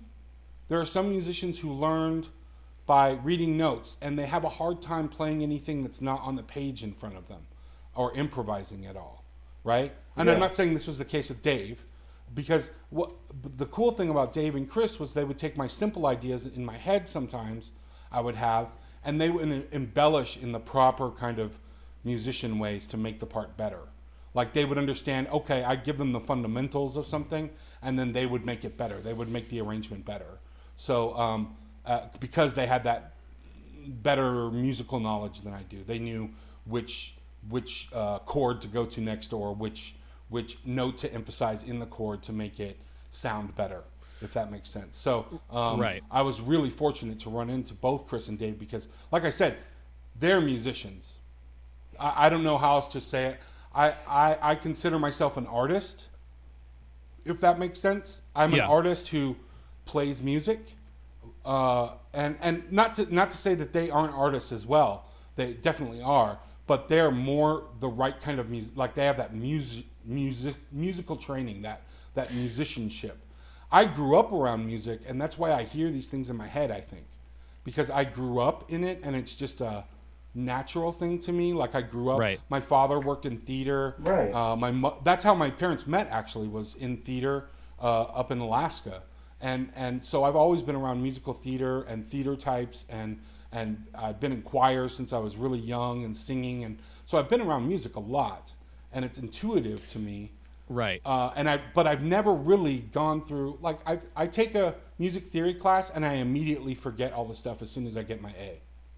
You know what I mean? Like I can't, I'm a good student, but I don't retain that kind of stuff. Right. But you're a good, I would say you're a great communicator, and that's really, you've taken the experience that you've had with all the band situations you've been in, working out those parts and all that, and that's pretty much what your rock band classes, were when I was taking them and when other friends of mine took them. It's about that communicating to get the idea out there to like, hey, something's not working as well as it should. We need to, hey, talk about the timing on this part, talk about like, sounds like we're all kind of in the same area, but we're not landing on the same beat together. We're not all landing in the right places. All of that, what you're talking about is communication. So in a way, it's like that's almost as important or more important than having the ability, because if you could play, you're the most phenomenal musician on the planet, but you have zero social skills or zero communication skills, you're going to be frustrated the whole David just pointed to himself. You're going to be the most frustrated musician just because you can't get your point across to other people. You're going to be the most frustrated artist. True.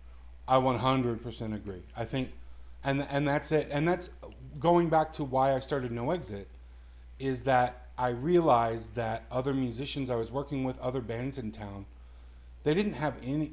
I wasn't the best, but they really didn't have any kind of idea of what business was, like at all. Right. Like, and they had no. They didn't own a suit to put on. Like that's how far away they were from that kind of thinking. You know what I mean? They wouldn't have even spent money on a blazer to show up somewhere. It just wasn't who they were. They didn't understand technical aspects either. Like how to get a better sound out of their amp or how to record or any of that. They didn't understand any of that, and so you just see a place for yourself, I guess. Yeah. Sure. Do you think all of those experiences are connected for you? So it's starting off with like the musical theater experience from, being around that as a kid to the punk rock days of, shopping your music around in suits to these different record stores, to then, getting hired at Antelope Valley College teaching, then, putting on shows again, like with Slacker, in your early punk rock days to, mid late 30s doing stuff at the Moose and being in charge of that.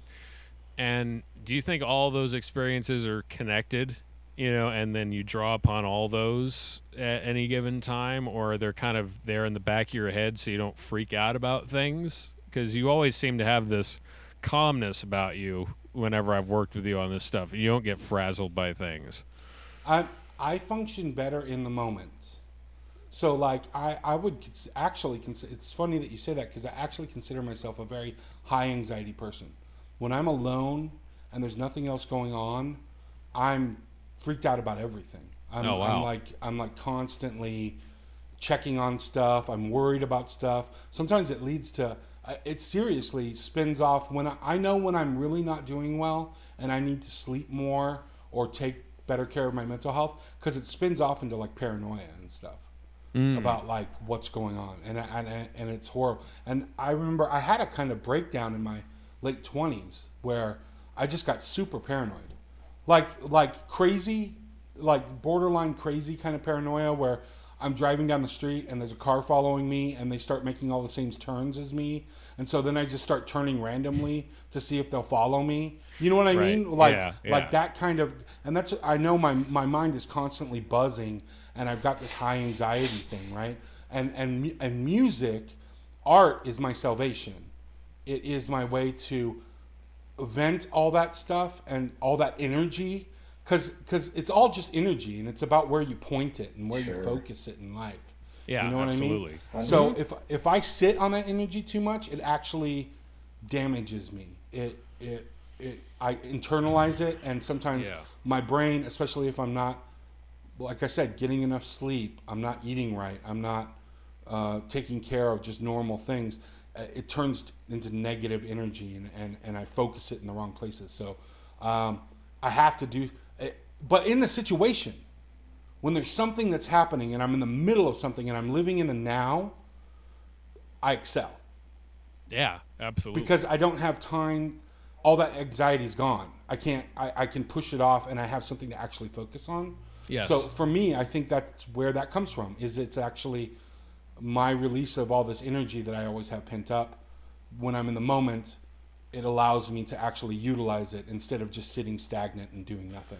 Yeah. Yep. And I think about that as far as you excelling. One of my first lessons that you taught me was when we did the Leftover Crack show at the Moose Lodge, which was it was epic. That show was so epic. It was. Thank you to John Scheimer and Numbskull for bringing them to our town.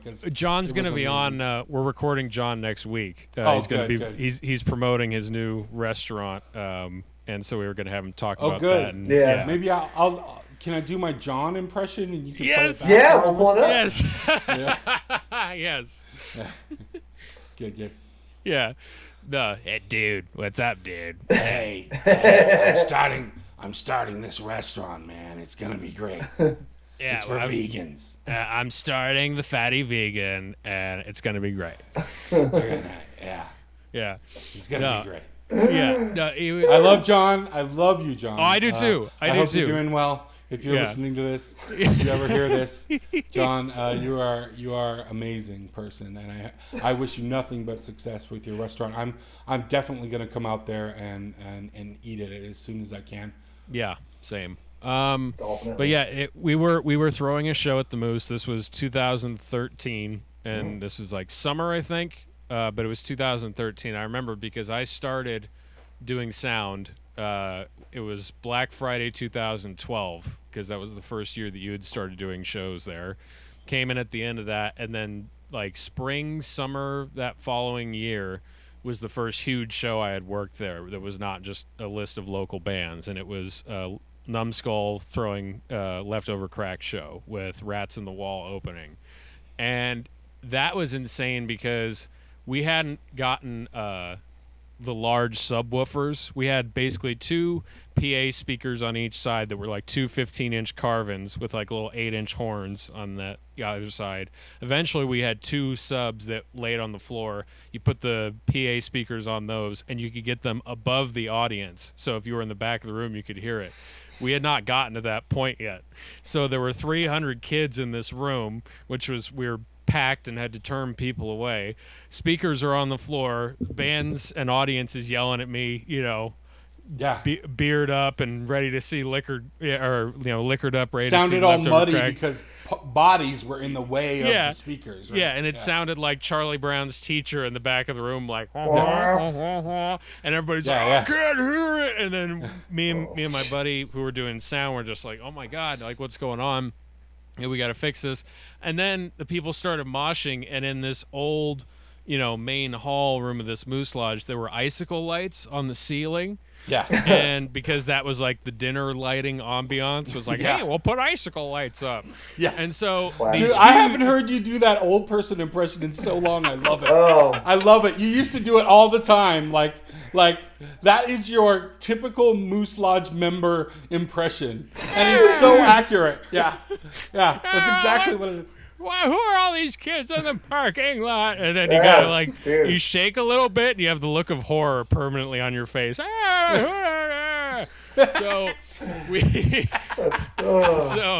so all the kids who are moshing, like a couple of them have a long reach like me, and they get a hold of the icicle lights. They start yanking them off the ceiling, and it's all ceiling tile up there. So they're pulling like the lights down and like almost pulling the ceiling down with them. And so I start losing my shit, and I'm like, oh my God, they're going to destroy the ceiling. Oh my God, this is going to be the last show we ever do. I went out. Do you remember when I went out into the mosh pit to like basically zip tie like the broken strand of lights up so the whole ceiling didn't come down? Yeah. And we had to like guard the ladder.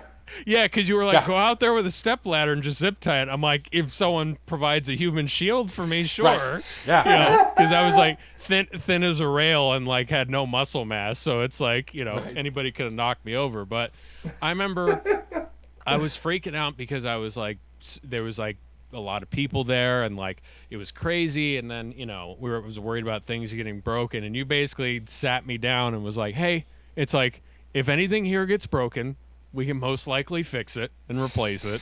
And, it won't be the end of the world. And, like, it's fine. Because you had this whole wealth of experience of playing crazy shows, promoting and working crazy shows. And then this was just another one in that series of, events in your life. And this was my first one. And it was something that, like, I've taken that with me either consciously or subconsciously to this day, even when things go wrong. And it's just, it's something about having all of those built up that it's just, it makes it easier, just like getting put through the ringer like that. Yeah, so I remember that evening. I remember that show. And I remember, didn't Sean's band, there was a local band that actually opened. And Band for Life?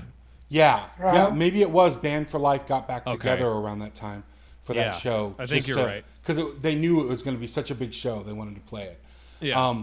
And there were so many people getting in, and at the Moose Lodge, technically, they were somebody's. Every person in the Moose Lodge is somebody's guest. So as they come in, they have to sign the guest book. We have to ID them and get wristbands on them, right? But it's an all-age club, which was awesome. So, you have to put bands on the underage people showing that they're underage, bands on the overage people showing that they're overage. Yes. And then they have to sign in at the guest book. They have to put their name in. So it took so long, that process. There were so many people who came to that show that I would say only maybe half the crowd had gotten in by the time the Band for Life was done. Their set was already over, and there was still a line like around the building that of people we were trying to process to get in. And John was there like, Nate, isn't there any way we can speed up this? Nate, like, this is just ridiculous. This is crazy. And I was like, well, you could help by just like helping put it on wristbands and stuff like that. Yeah. And so then he joined in. I think maybe even Candace joined in. I can't remember, but and then I do remember Julie and I talk about this. I mean, to be honest, I don't mean anything disrespectful, but you were flipping out, Jesse. You were like, your eyes were so wide at the horror. It was just, you were just like, and this is also the point where it really turned for you was where that guy like broke his nose, and there was blood. Oh, and there was like I remember you coming up to me and you were like, somebody like broke their nose or something, and there's like blood everywhere and blah blah blah, and I was like, well, we need to just mop it up. That's all. And I was just like, oh, we're done. Like, this is the last show wherever I just started doing sound, and like my career is already over. Yeah, like that's where my mind went. It was like, oh yeah, well, this is the end. I'll have to go start working at Burger King. I understand this now. Right. Obviously. Well, I went and I talked to the guy whose nose was bleeding, you know, and he was fine with it. Like, he was in the pit and he knew the risks, and he was. I don't think you'd understood the culture at the time. No, not at all. all. You've never been like with a punk rock crowd where the kids are like happy that they broke their arm in the pit because it's like a story that they get to tell people, like they're that hard or something. I mean, I think it's ridiculous, but I mean, he was one of those types who was like, yeah, I broke my nose. Yeah. You know, and it's like, okay, cool. It's not going to be a problem. You know what I mean? I'm like, you should probably get that fixed or whatever. He's like, yeah, man. I'm not missing this show though. You know, it's like later. So and he was cool. He was really cool about it, which I'm very grateful for. Because he could have tried to sue us or something like that. Sure. And you really were wigged, and I remember just sitting you down, getting you to take a moment out, and being like, this is normal. I know you don't think it's normal, but this is normal. Everything's going to be okay. Shows like this happen all the time. And very rarely, even when there's people hurting and things that are broken, is it something that we're not going to be able to get over. Everything's going to be fine. Just go in there, do the best you can. And you know, obviously just be safe and don't and do whatever you can to help the situation. But you're and I said, you're not responsible for all this. This is not your fault. Right. Your job is just to run sound. That's all you got to do, you know, and it calmed you down. I remember I sat you down and like told you to take a break.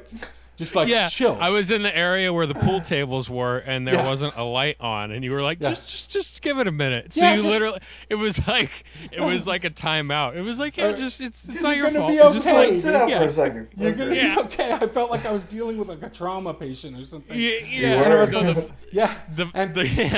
funniest part was that to replace the Christmas lights, that Walmart wasn't open, because it would like had closed at midnight or something like that. And so John was like, we were trying to figure out how to replace the Christmas lights, and John called his dad and was like, hey, do you have any Christmas lights I can use? And and then he called and then just put those up.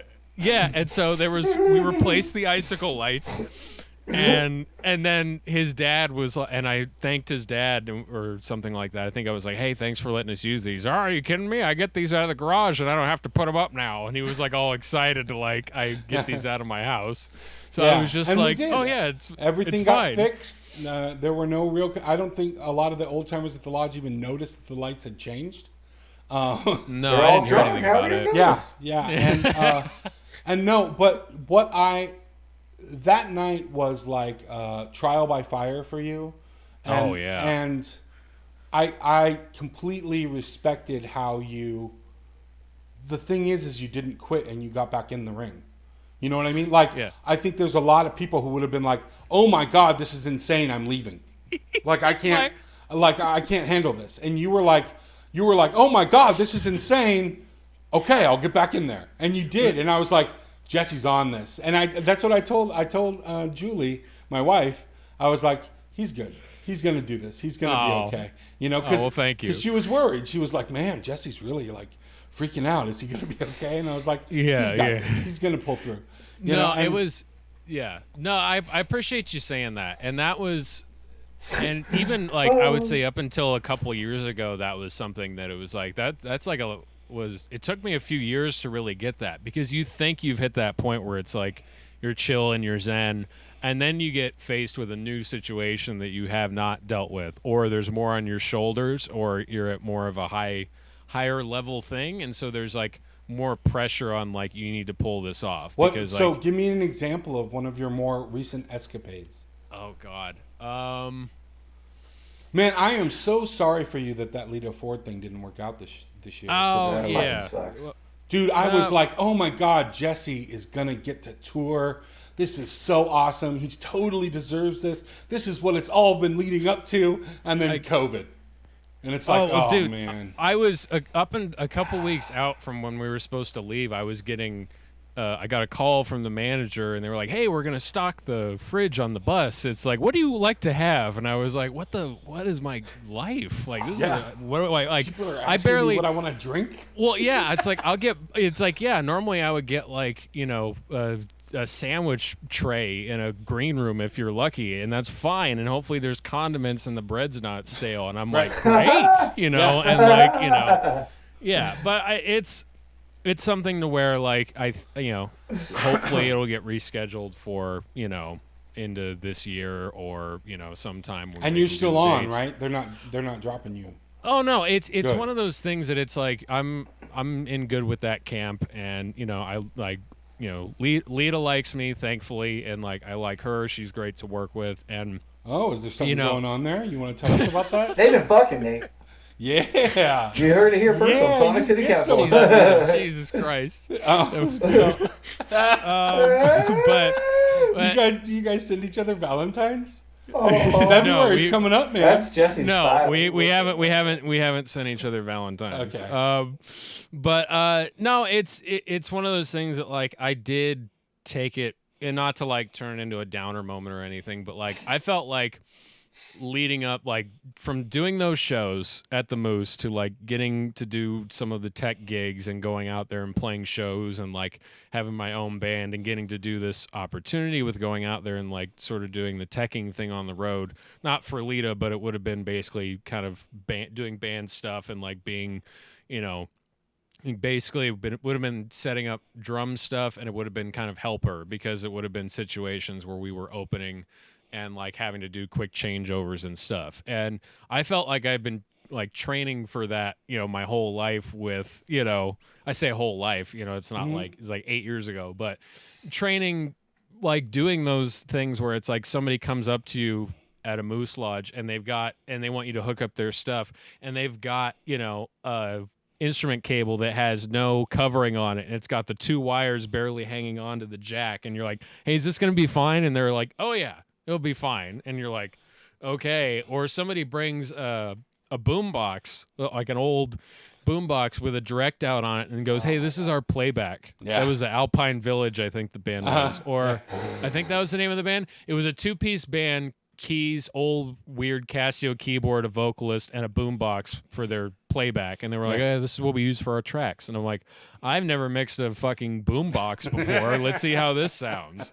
So yeah, I don't know. It was one of those things that like and I think you can relate to this too, Nate. I had put a lot of stock into who I was based on like the jobs that I was doing, and like putting like, oh, I'm a cool person, or like I'm doing good because I've got these career things. And doing that, like going out there and like going on the road on a bus for like 2 months would have been like, oh man, like I had finally made it. Even if that had never, I looked at it like, even if I had never happened, that had never happened again, and for some reason this was like a one and done, then like I like sort of touched the North Pole, and it's like I made it, or you get to the top of Mount Everest and you take the picture and then you climb back down again.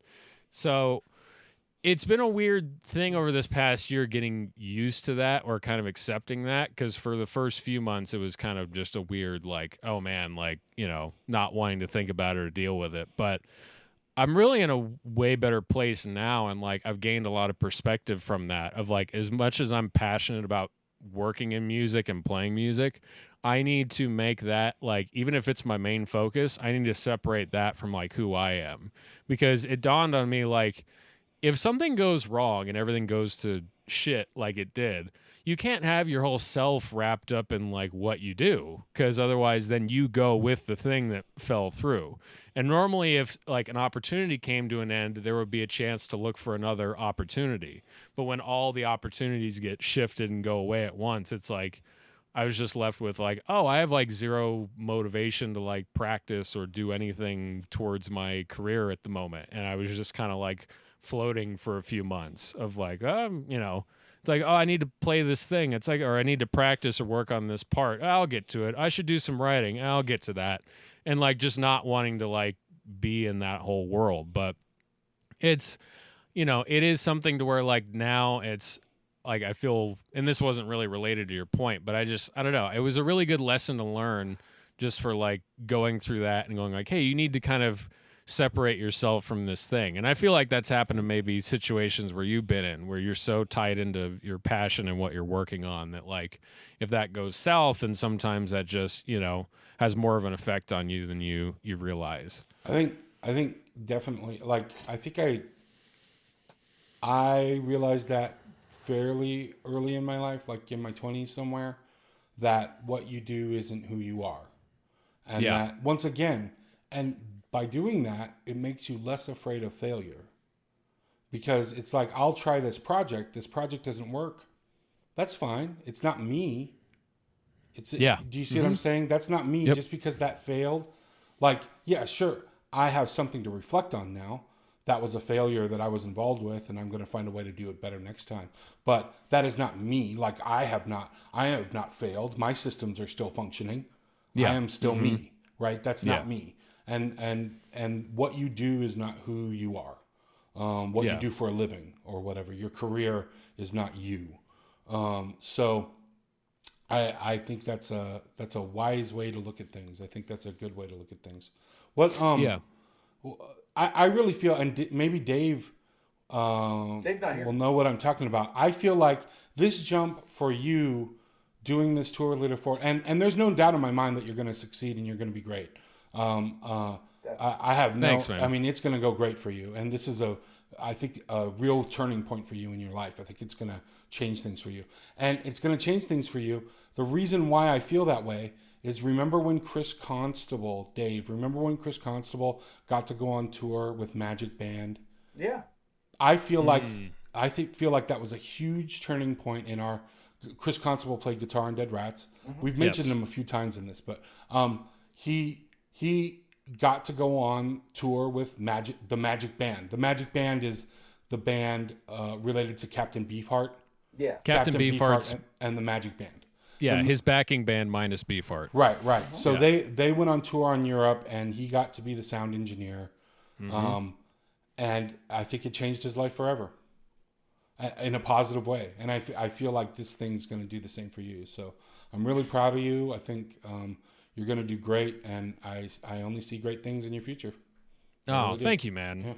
Yeah. I think there's a lot of, all of your well said moments are pretty much, I think, how I've gotten to where I've gotten to. There's, like I said, there's 5 people that, are thankfully, like, I'm lucky enough to have 5 people that have given me enough valuable advice and like sat me aside and like pointed me in the right direction, where it was at different moments, and you came along at a critical moment where I was going through like 2 colleges.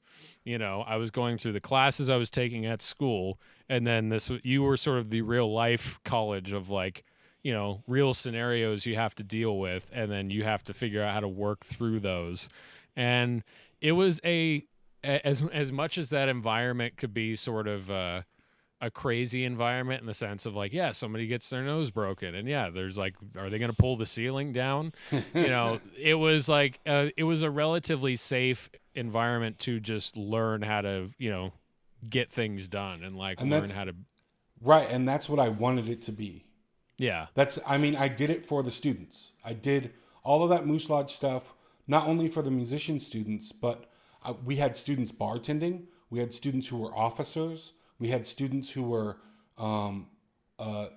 learning all sorts of things by being involved with that Moose Lodge. And my hope was that by the time I left, the students would be able to take it over and carry it on. But obviously, sadly, that's not exactly what happened. But I don't blame the students. There was a lot of, once again, if you're not familiar with fraternal organizations, they are a little fascist. Yeah, well, for example, women could not be members. Yeah, they had a separate women had their chapter. separate organization. That's a good way to put it. A lot of these organizations, Moose Lodge isn't one of them, but like they didn't allow people from different races to join until like the 80s or 90s. Yeah, like 12 years ago. You know, like really, I mean, calling them fascist is a little extreme, but yeah, racist, set in their ways, very set in their traditions and stuff. So to convert the Moose Lodge, they were going to go bankrupt. And that's when I had started doing shows there around the same time that they said, we can't do this anymore. We're going to go bankrupt. We're going to have to close the doors. And I said, hey, wait, I know a way that we can turn around the profits of this place, but it means changing things, and it means bringing in the youth, and it means bringing in new energy here. And they were like, okay, save us, do it. And then I did it, and they started resisting me. They were like, these bands, they hear the guy broke his nose in a mosh pit. That's not a Moose Lodge kind of thing. Nobody ever broke their nose when the Ink Spots came through town in 1966. And you're like, but that's not what we're fucking doing here. Right, exactly. And no, I mean, I remember during some of these shows, it was funny. I think it was, I can't remember exactly who was on stage. Maybe it was, I don't know, but they were cussing up a storm. There's a few nights like that, yeah. And one of the older Moose Lodge members actually came out because the bar area was separated oftentimes. There was a shutter door that would close. Yes. So they came out around to the live room where the bands were and told off this lead singer. They said, you don't talk that way in this place. Like, you need to watch your language, blah, blah, blah. Like, it was a big culture division that we were fighting when we were there. It's like they didn't want... It's like I told them when I took over, this is how it was going to be, and this is what was going to happen. But then when it actually happened, they started resisting it and causing problems for us the whole time. So, and then those problems leak up to the higher organization. They had leaders from the organization from like Chicago, where the headquarters is. They would come down and they would have to have conversations with me. And I'd be like, yeah, we're having drag shows here. What's wrong with that? Right. And they're like, well, that's not really the image of the Moose Lodge or whatever. And I'm like, what's wrong with it? The Moose Lodge needs to update its image then, because this is our community, and these people need a place. They need a place to go off Queen. I mean, come on. Yeah, son. and on top of that, we're making a whole bunch of money when they do. This is how you save your lodge, American dream, bitch. and almost all of those higher up problems were immediately resolved when I paid off their debt to the international organization. They owed thousands of dollars to the international organization when I took over there, and I refinanced the building that they were in, and it lowered our monthly overhead, and I was able to pay off a whole bunch of their debts. And so as soon as the international organization got paid all the money that they were owed, they were like totally fine with me. So the members there would start complaining up to the higher up, and then the higher up would always just back me. They're like, well, he's making it work. It's doing its thing. And while I was there, revenue increased year over year. Revenue increased 30% every year. So by the time I left, they were on track. They were going to be fine financially. Yeah. And but they still had resistance from the local members. A lot of the local members stopped supporting the lodge. They moved to either the Roseman Lodge or the Palmdale Lodge. They stopped supporting our lodge. Neighboring towns, yeah.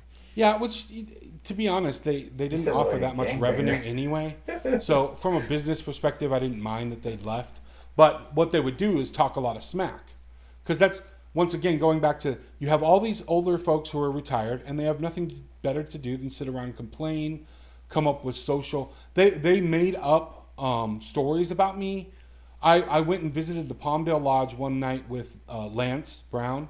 He smoked cigarettes. I don't even smoke. But we would go out and have a smoke break out back in between karaoke sessions.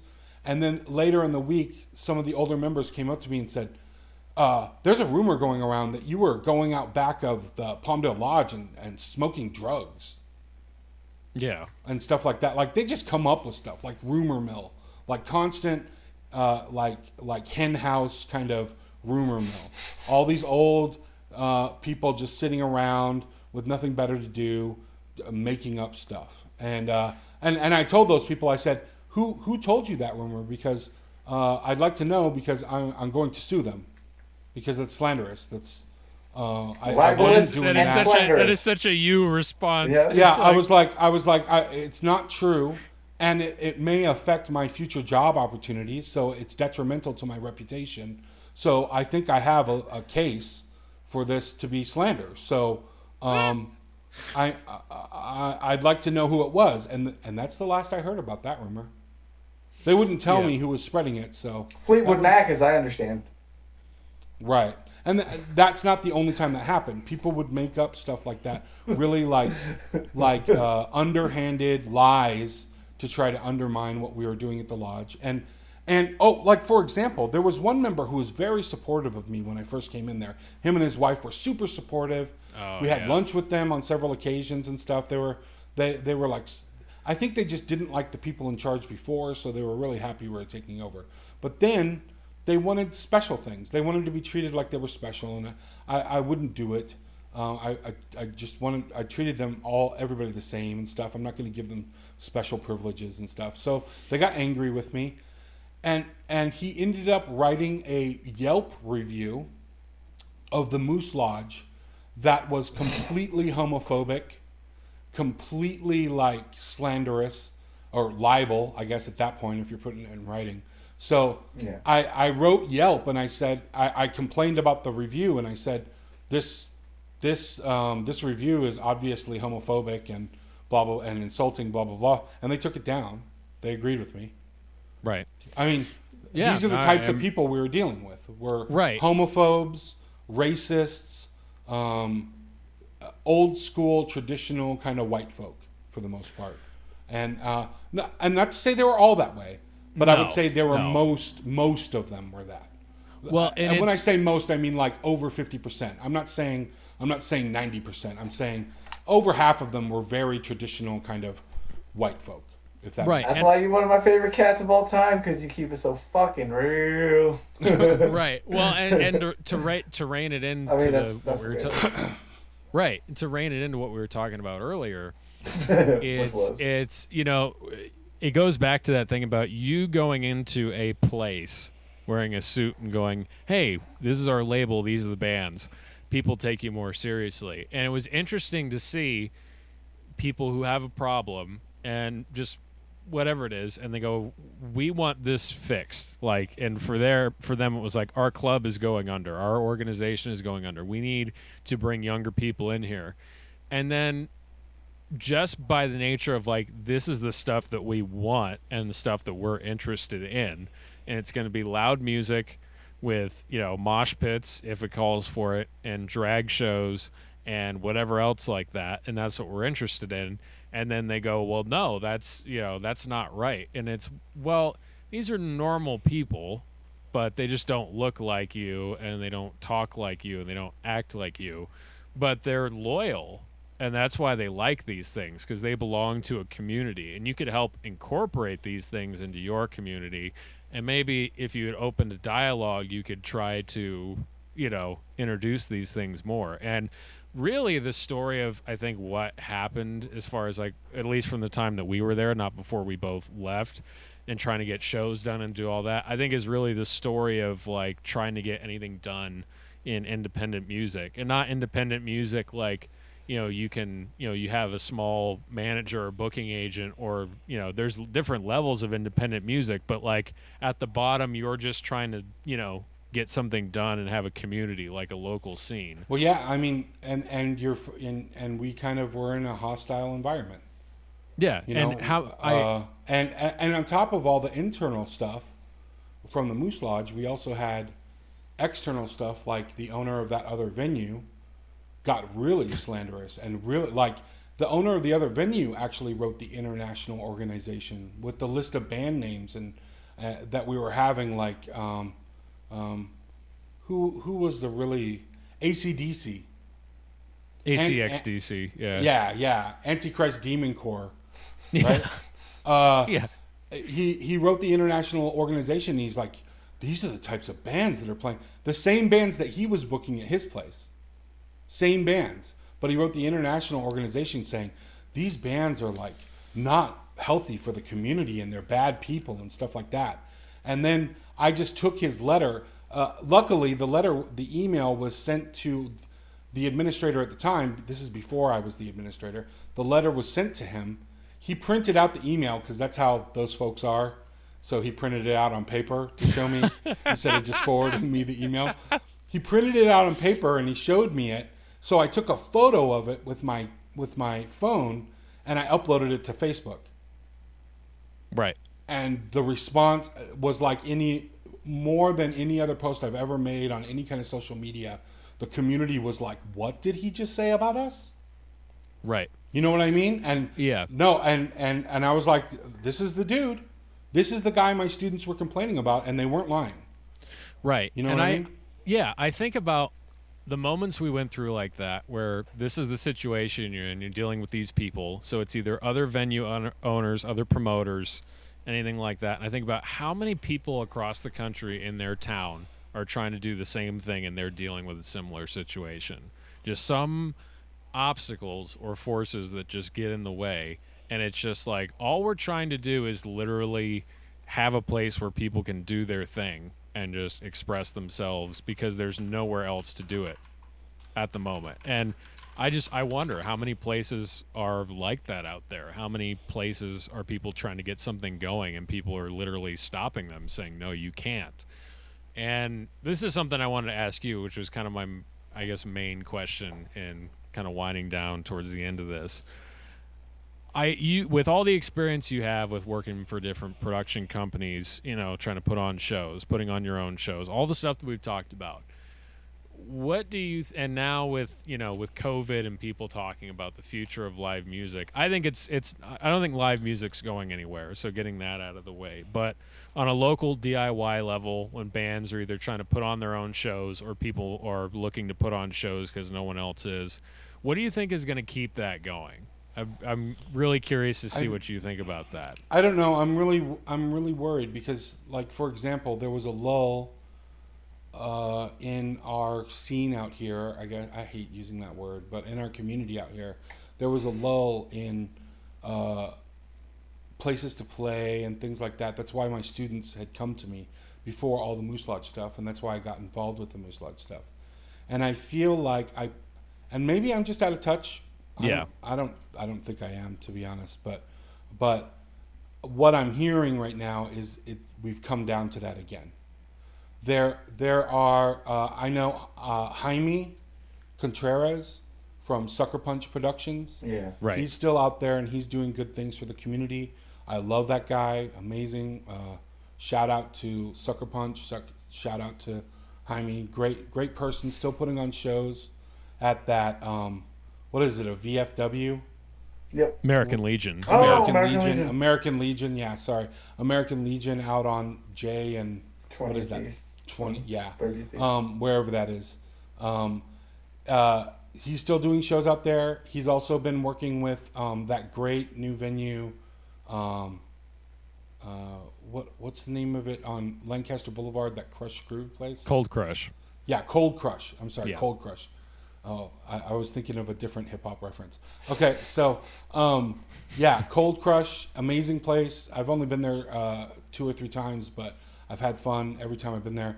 I know a lot of things are on hold because of COVID as well. But even before COVID hit, it's like props to the Britisher for letting bands play there, but playing on the floor in front of dartboards with a tiny little PA is not that grand of an experience for local bands. I love that they're doing it, and I hope they continue doing it, and I appreciate that they're doing it, but they don't really have the space for like a big show. Right. And beyond them, beyond those two kind of consistent places, or three consistent places, I'm not sure where music is going on, and I hope that it continues, but it's going to take some people who have the initiative to find a good new venue and to build it up properly. Yeah. And I feel like it's up to now your kind of the mentor generation, Jesse. You know what I mean? You are that person who could maybe give somebody some advice about how to set up sound at their place if they're new and they don't know what they're doing. It's people like you. I'm still here and I'm still a resource, but as I get older, I'm more and more out of touch about what the actual young kids are doing out here. Right. And I haven't been teaching beginning rock band. I handed that class over to Mage Lockwood, who is amazing. But since I handed it over to her, no one's been signing up for it. So it's been canceled due to low enrollment for like 2 years now. So it hasn't, beginning rock band hasn't been filling. And I feel bad. I don't know if it's because I left. Mage Lockwood is, kind of new to our area, so she doesn't have the social connections to get students to sign up. But I do promote it myself, and I tell everybody how great she is because she's amazing. Yeah. I think students would really love that class with her. So I'm kind of out of touch. That was like my connection to the youth and the local music community, was teaching that class. Mm-hmm. I still get students every now and then in my history of hip hop classes that are connected to the local music scene, and they give me kind of updates. Oh, another great thing that's going on in the community right now is MOA has been doing those concert series that they do once a month. They've been broadcasting live shows. What a great thing. During all this COVID stuff, what a cool thing. They are amazing. They invited me to come by last month. I went in just to see their setup, to see if I could recommend any stuff for them or any changes or anything. But I think they're doing a great job over there. I have a couple pieces of equipment I might be donating over there to just help them out. But for the most part, they have a simple, straightforward setup there that's doing great, and I think I just think the community needs to know about it more. But I'm glad that MOA's involved, and that they're doing that, because I mean, what is local music doing right now? I'm worried. We need some people who are brave enough to get in there and get knee deep in something that they don't understand, to be able to carry things on. And not to be afraid of failure. Yep. I absolutely agree. And, we appreciate you coming on, Nate, and, sharing a little bit about your experiences and your story. And I think it kind of translates to the story of, independent music, not just in our desert community, but it's a lot of people, deal with the same sort of issues and all of that. And it's I think it's always great to talk to you, man. I appreciate you coming on here. Well, thank you very much for having me. I feel honored that you would even contact me and want to talk to me, and it's really good to see both of you all. I love both of you all. I wish I could hang out with you more. Same, but dude. life is life. We all have things that we're working on. And I love that you, just in the same way MOA's concert series and stuff, I love that you all are doing this podcast series. I think it is amazing. I think it's a great resource for our community. I think it's a great way for people to learn about things and to get connected. And I hope anybody who does listen to this, who's actually listened all the way to the end of us rambling on and on like old people, I guess. Whoever's actually listened to this point, I think that hopefully you've heard some of my background, and you know that I'm dedicated to helping local artists. So if you ever need help, or you want support, or you have questions, please know that I'm here for you as a resource in this community. please contact me. Don't treat me like I'm some uh, person who's gonna be like I don't know, ignore you or Yeah. I think I've shown my dedication of over decades of trying to help local art out here. And even if I don't know you, please, if you need help, if you're looking to get something done and you want advice, please contact me. Please, I'm your friend. I will be your friend. I will help you. Get in touch with me, please. Awesome. Thank you, Nate. We Thank you, love you. brother. Love you, man. Thank you.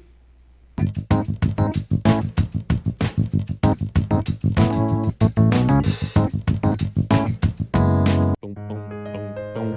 Gonna see what Max uses with this. Boom, boom, boom, boom, boom, boom, boom. Just started singing the outro. And that's it. Max, Okay. do something with that this week. Make that sing. Go on, you little Brian Wilson. Make some magic. Do something with my atonal bass line that, was a ripoff of a million different things that I just sang. Anyway. Well, I liked it, but now my opinion has changed. Of course. Man, I mean, I can't really say anything about that episode other than it was just a great time. And Nate's, like I mentioned, 5 people that changed my life, and Nate's one of those people. And I just always love getting a chance to talk with him and catching up. Okay. Yeah. Davey. I mean, I would be repeating things I already said if I said, and I have a hard time with sentiment, but Nate is a really important person in my life on every sort of level. We really didn't even get into the songwriting shit. Like, he's probably one of my biggest songwriting influences of all time, but that he's definitely somebody that I'm like, once we hit episodes 30s to 40s, he's coming back and we can maybe unpack that a little bit more. Oh, yeah.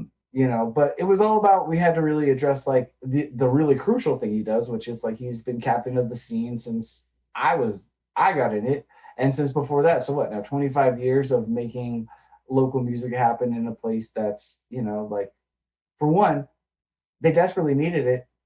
I mean, when you think about the people that grew up here, like a lot of the people that are world-class talent were born and raised in the Antelope Valley.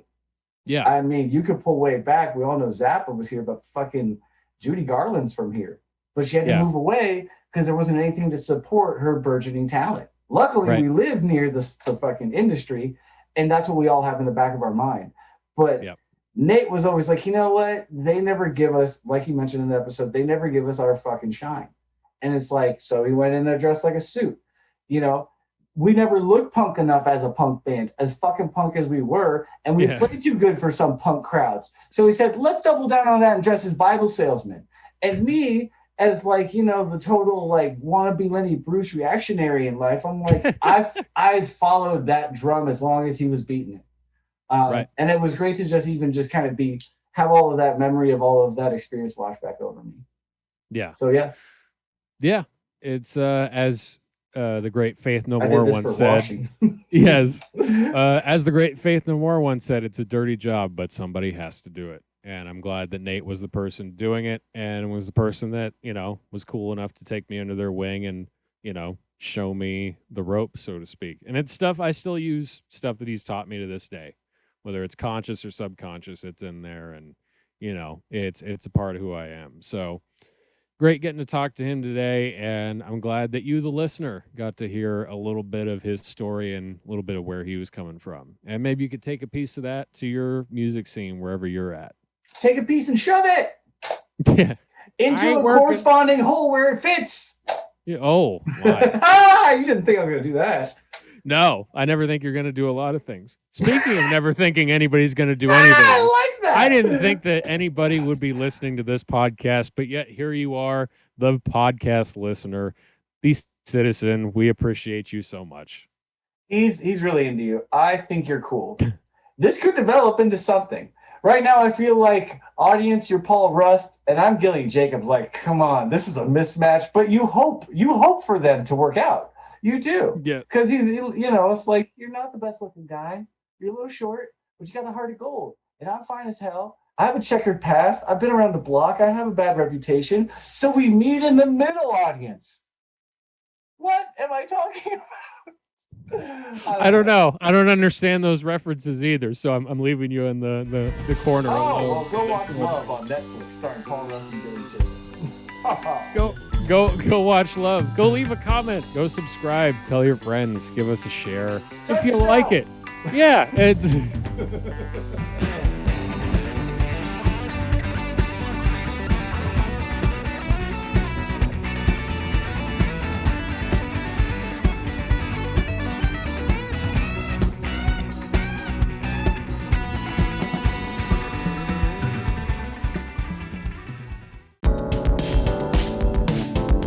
Sonic City Council was created by Jesse Davidson and Davey Sipes and engineered by Max Taylor at Desert Sound Studio in Palmdale, California. Thank you to Disaster Cabinet for the outro music. Intro music written by Max Taylor. Sonic City Council is produced in association with Amped Music Academy and the Showcase Venue.